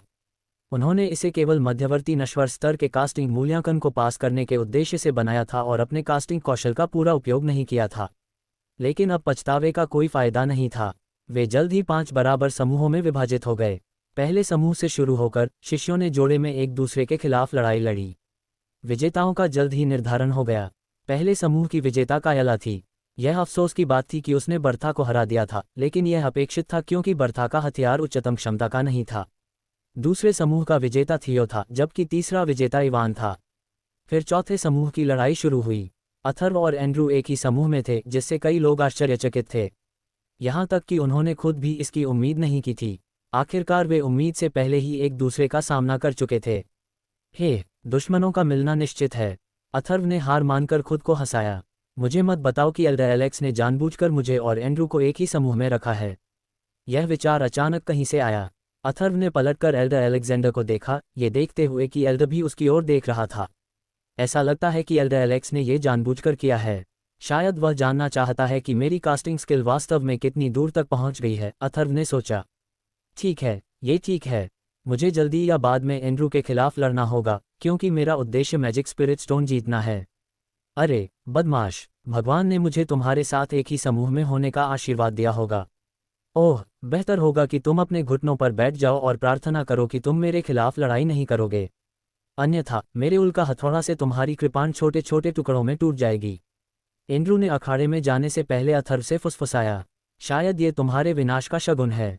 अथर्व मुस्कुराया, उसकी आंखों में आत्मविश्वास चमक रहा था। अब अथर्व ने एंड्रू की धमकियों को दूर कर दिया और प्रतिस्पर्धा करने के लिए अखाड़े में कदम रखा। उन्होंने खुद को इसके लिए मानसिक रूप से तैयार कर लिया, जो निश्चित रूप से एक कास्टिंग मास्टर के रूप में उनकी यात्रा में एक महत्वपूर्ण क्षण होगा। एक एक करके उनके समूह के अन्य शिष्य गिर गए, जब तक कि चौथे समूह के शीर्ष 2 योद्धा नहीं रह गए। जैसा कि अपेक्षित था, यह अथर्व और एंड्रू थे जो आमने सामने थे। अब वे एक ही अखाड़े में खड़े थे, एक दूसरे के खिलाफ लड़ने के लिए तैयार। अब यह एक भयानक लड़ाई होने वाली है। चलो देखते हैं। मुझे लगता है कि एंड्रू अपने उल्का हथौड़ा का उपयोग अथर्व को कुचलने के लिए करेगा, बेचारा छोटा सा कृपाण। कुछ शिष्यों ने उपहास किया, अभी भी अथर्व को नीची नज़र से देख रहे थे। क्या तुमने सुना कि उन्होंने क्या कहा? एंड्रू ने मैदान में अथर्व पर व्यंग्य किया। यह मेरा कोई काम नहीं है, अथर्व ने शांति से उत्तर दिया, उसकी आंखें ध्यान में तीक्ष्ण होती जा रही थीं। अपनी बेचारी कृपाण को तोड़ डालो, मैं यही करने जा रहा हूं, एंड्रयू ने कहा, लगभग मुंह से झाग निकलते हुए अथर्व पर विजय पाने के लिए। बकवास बंद करो, एंड्रयू। अचानक अथर्व और एंड्रयू दोनों ने महसूस किया कि एक बाहरी शक्ति ने उनके शरीर पर कब्जा कर लिया है। यह एक ऐसी शक्ति थी जो एक साधारण योद्धा के नियंत्रण से बाहर थी, जिसने उनकी आध्यात्मिक ऊर्जा को बाधित किया। इस वजह से वे अपनी आध्यात्मिक ऊर्जा का उपयोग केवल त्वचा शोधन के 3रे दर्जे की सीमा तक ही कर सकते थे। एल्डर अलेक्जेंडर ने उनकी शक्ति को सीमित कर दिया था, जिसका मतलब था कि युद्ध तुरंत शुरू हो जाएगा। दोनों योद्धाओं ने अपनी आध्यात्मिक ऊर्जा को अधिकतम तक उत्तेजित करते हुए कड़ी मेहनत की। उन्होंने अपने द्वारा फेंके गए हथियार को उठाया और पूरी ताकत से एक दूसरे पर वार किया। उन्होंने कोई कसर नहीं छोड़ी, क्योंकि वे दोनों एक दूसरे को टुकड़े टुकड़े कर देना चाहते थे। बेशक उन्हें यहाँ अखाड़े में एक दूसरे के शरीर को घायल करने की अनुमति नहीं थी। वे केवल अपने हथियारों के माध्यम से अपना गुस्सा निकाल सकते थे। खटखट, हथौड़े और कृपाण के टकराने की आवाज़ हवा में गूंज उठी। उनके हथियारों के चारों ओर चिंगारी उड़ी, जो आतिशबाजी की तरह आसपास के वातावरण में फैल गई। एंड्रू के छोटे कद के कारण उसके चेहरे पर बहुत सी चिंगारियां छलकती थीं, जिससे उसकी दृष्टि बाधित होती थी। लेकिन अथर्व को इसका फायदा उठाने की जरूरत नहीं थी। वह पीछे हट गया, एंड्रू के जल्दी ठीक होने का इंतजार करते हुए, और फिर से अपनी कृपाण चला ली। इस वजह से और भी ज्यादा शिष्यों ने अथर्व के बारे में अपना विचार बदल दिया और उसके प्रति और भी ज्यादा सम्मान पैदा हो गया। झंकार, एक बार फिर से अखाड़ा 2 अच्छी तरह से बनाए गए हथियारों की टक्कर से निकली चिंगारियां से भर गया। एंड्रू का हथियार वाकई असाधारण था। उसके उल्कापिंड हथौड़े को मध्यवर्ती नश्वर स्तर के हथियारों में दूसरे स्थान पर रखा जा सकता था। लेकिन अथर्व की कृपाण, जिसे भक्षण कौशल का उपयोग करके बनाया गया था, भी काफी प्रभावशाली थी। अथर्व की कृपाण और एंड्रू की उल्कापिंड हथौड़ी अब लड़ाई में एक दूसरे के बराबर थे, हवा में जीत का दावा करने का मौका। यह उनमें से किसी के पास भी जा सकता था। इससे सभी शिष्य और भी हैरान हो गए। उन्हें उम्मीद नहीं थी कि अथर्व की कृपाण इतनी शक्तिशाली होगी, और निश्चित रूप से कभी नहीं सोचा था कि यह एंड्रू के हथियार का सामना कर पाएगा। वे आगे झुक गए, रोमांचकारी युद्ध का एक सेकंड भी चूकने के लिए उत्सुक नहीं थे। अध्याय 130 एंड्रू पर विजय। उसी क्षण अथर्व पर हंसने वाले शिष्यों ने अपना मुंह बंद करना शुरू कर दिया। नोबेल बिन अथर्व ने एक कृपाण बनाई जो उल्का हथौड़ा से टकरा सकती थी, जिसे एंड्रू ने फेंका था। ये दर्शाता है कि अथर्व की कृपाण असाधारण थी और एंड्रू के हथियार के बराबर थी। वर्तमान स्थिति में यदि वे अथर्व को चिढ़ाते रहे और सोचते रहे कि वह अति आत्मविश्वासी है, तो इसका मतलब ये होगा कि वे केवल खुद का मजाक उड़ाएंगे, साथ ही साथ कास्टिंग कौशल में विश्वास के साथ उनका जुनून भी खत्म हो जाएगा। शिष्यों के पास अथर्व पर हंसने का कोई वैध कारण नहीं था। इसके बजाय उसने दूसरों की प्रशंसा जीतना शुरू कर दिया। कायला, बर्था और थियो सभी उनके सामने चल रहे दृश्य से हैरान थे। इससे पहले कायला अथर्व की बिल्कुल भी प्रशंसा या सम्मान नहीं करती थी। हालांकि वह चाहती थी कि अथर्व जीत जाए। ये लड़का अविश्वसनीय रूप से प्रतिभाशाली और शक्तिशाली है। ये सोचना अविश्वसनीय है कि उसने कुछ ही दिनों में एंड्रू को भी पीछे छोड़ दिया है, कायला ने सोचा। शायद उसे आखिरकार पूरी तरह से समझ में आ गया कि एल्डर अलेक्जेंडर अथर्व के बारे में इतना क्यों सोचते थे। यह असंभव है। मैं अपनी आंखों के सामने जो देख रहा हूं, उस पर मुझे विश्वास नहीं हो रहा है। आखिर तुम्हारी कृपाण मेरे उल्कापिंड हथौड़े से कैसे मुकाबला कर सकती है? 10 शक्तिशाली टकरावों के बाद अथर्व की कृपाण को बरकरार देखकर एंड्रू पागलों की तरह दहाड़ उठा। उसका इरादा रिंग में अंतिम राउंड को अपने नाम करना था। वह अथर्व को अपमानित करना चाहता था और यह साबित करना चाहता था कि वह अथर्व से कहीं ज्यादा शक्तिशाली और उत्कृष्ट है। अगर अथर्व उसे हराने में कामयाब हो जाता तो इसका मतलब ये होता कि वह हार जाता। उसने अथर्व से हारने की संभावना की कल्पना करने की हिम्मत नहीं की। एंड्रू, लगता है कि तुमने प्रतियोगिता से पहले जो कहा था उससे तुम पीछे हट गए हो। ऐसा लगता है कि तुम खुद को साबित करने या मुझे अपमानित करने में असमर्थ हो, अथर्व ने अपने चेहरे पर शरारती मुस्कान के साथ कहा। बेशक, वह एंड्रू की निराश अभिव्यक्ति को देखते ही उस पर व्यंग्य करने का मौका तलाश लेगा। ठीक है, शायद तुम्हारी कास्टिंग स्किल सिर्फ बड़ा चढ़ाकर बताई गई है और इतनी उल्लेखनीय नहीं है। हो सकता है कि तुम सिर्फ कास्टिंग गिल्ड के शीर्ष 3 शिष्यों में से एक के रूप में पदोन्नत हुए हो, परिणामस्वरूप अपने माता पिता की उच्च स्थिति का लाभ उठाने का। या क्या तुम आज अच्छा प्रदर्शन करने और अपने अविश्वसनीय हथियार को बनाने में विफल रहे? या अब बहुत हो गया अथर्व, चुप रहो। एंड्रू ने अथर्व के शब्दों को पूरा करने से पहले ही उसे टोक दिया। अथर्व, तुम्हें ऐसी आपत्तिजनक टिप्पणी करने से बचना चाहिए। यह मुझे क्रोधित करता है। अब मुझे केवल एक ही बात का डर है, वही कि तुम्हारी तलवार एक झटके में मेरी तलवार से चकनाचूर हो जाएगी। ये बहुत कमज़ोर लग रहा है। एंड्रू ने अपनी सारी आध्यात्मिक ऊर्जा इकट्ठी की और उसे उल्कापिंड हथौड़े पर डाल दिया। हथौड़े को हवा में 10 चक्करों तक घुमाने के बाद एंड्रू ने अपनी शक्ति को मुक्त किया और अपने हथौड़े से अथर्व पर जोरदार प्रहार किया। ठीक है, जब से तुम इस तमाशे को खत्म करना चाहते हो तो चलो इसे यहीं और अभी खत्म करते हैं। तुम मुझे कितना भी अपमानित करो, मुझे तुम्हें उसी तरह से सजा देनी होगी और तुम्हें इसकी कीमत चुकानी होगी, अथर्व ने गुस्से में सोचा। उसकी आंखों में तीव्र घृणा भर गई। अथर्व की नज़र में ये लड़ाई एंड्रू द्वारा की गई एक तमाशा मात्र थी। शुरुआत में उसके पास कोई गुप्त इरादे नहीं थे। उसने केवल प्रतियोगिता में भाग लेने और मैजिक स्पिरिट स्टोन के लिए प्रयास करने की योजना बनाई थी। हालांकि उसने कभी नहीं सोचा था कि एंड्रू उसे उकसाने, प्रतिस्पर्धा करने या उसका उपहास करने का कोई मौका लेगा। इसके अलावा एंड्रू ने बर्था को परेशान करने की कोशिश की और यहां तक कि निम्न नश्वर स्तर कास्टिंग मूल्यांकन के दौरान अथर्व पर एक चाल भी चली जिसने एंड्रू के अपमान को और बढ़ा दिया। इस पर बिंदु, अथर्व वास्तव में एंड्रू को मारने पर आमादा था। हालांकि चूंकि वह उसी क्षण एंड्रू को नहीं मार सकता था, इसलिए अथर्व ने उसके विरुद्ध जीतने का निर्णय लिया। उसका लक्ष्य उसे हारने वाला बनाना था।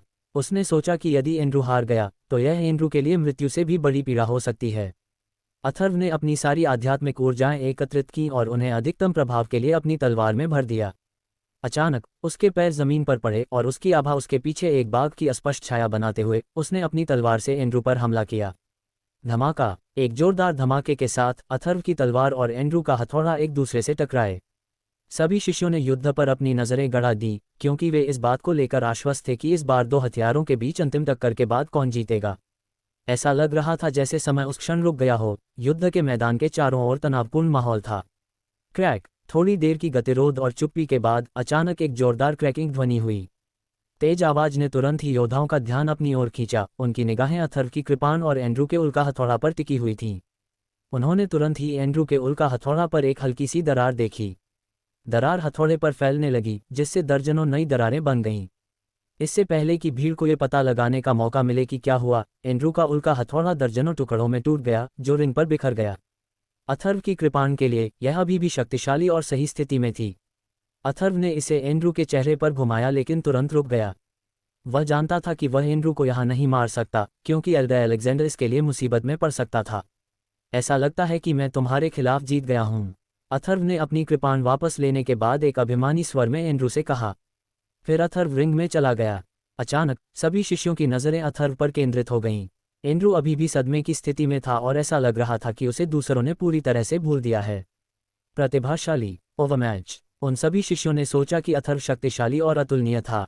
अथर्व! एंड्रू अचानक वास्तविकता में वापस आ गया। फिर वह आक्रामक रूप से चिल्लाया, क्योंकि उसने अपनी मुट्ठी से अंगूठी को हवा में मारा। फिर वह चला गया। उसने पहले कुछ लापरवाह टिप्पणियां की थीं, लेकिन अब ये पता चला कि वह अथर्व से पराजित होने वाला था। वह खुद पर शर्मिंदा था और भले ही वह मोटी चमड़ी का था, वह वहां नहीं रहना चाहता था और अपनी हार को और अधिक गले नहीं लगाना चाहता था।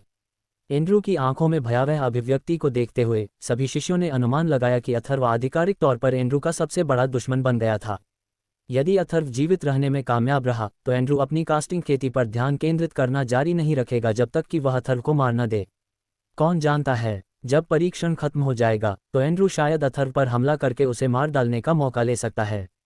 चूंकि एंड्रू के पिता स्पिरिट लेवल के कास्टिंग मास्टर हैं और उसकी मां एक जन्मजात आत्मा है, मुझे डर है कि अथर्व कास्टिंग सिटी को जिंदा नहीं छोड़ पाएगा।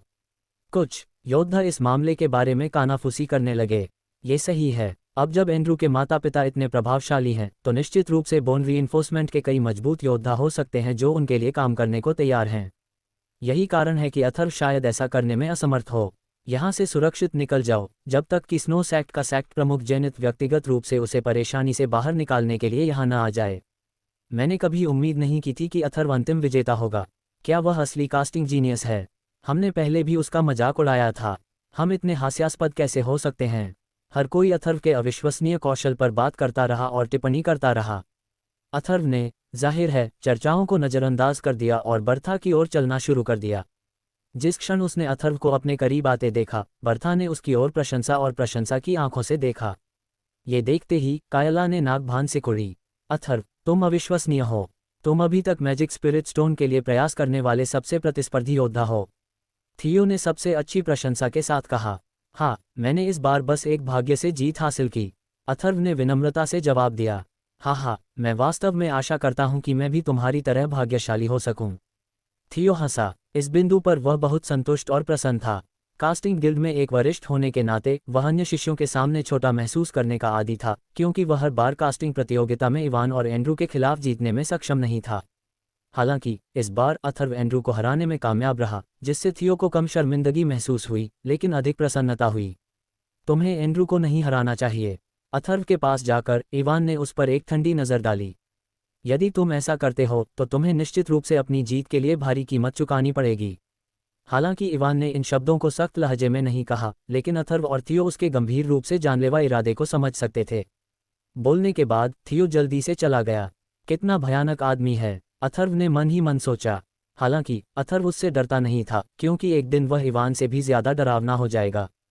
ठीक उसी समय 5वें समूह का मुकाबला शुरू हो गया। ज्यादातर शिष्यों ने अपना ध्यान प्रतियोगिता की ओर लगाना शुरू कर दिया।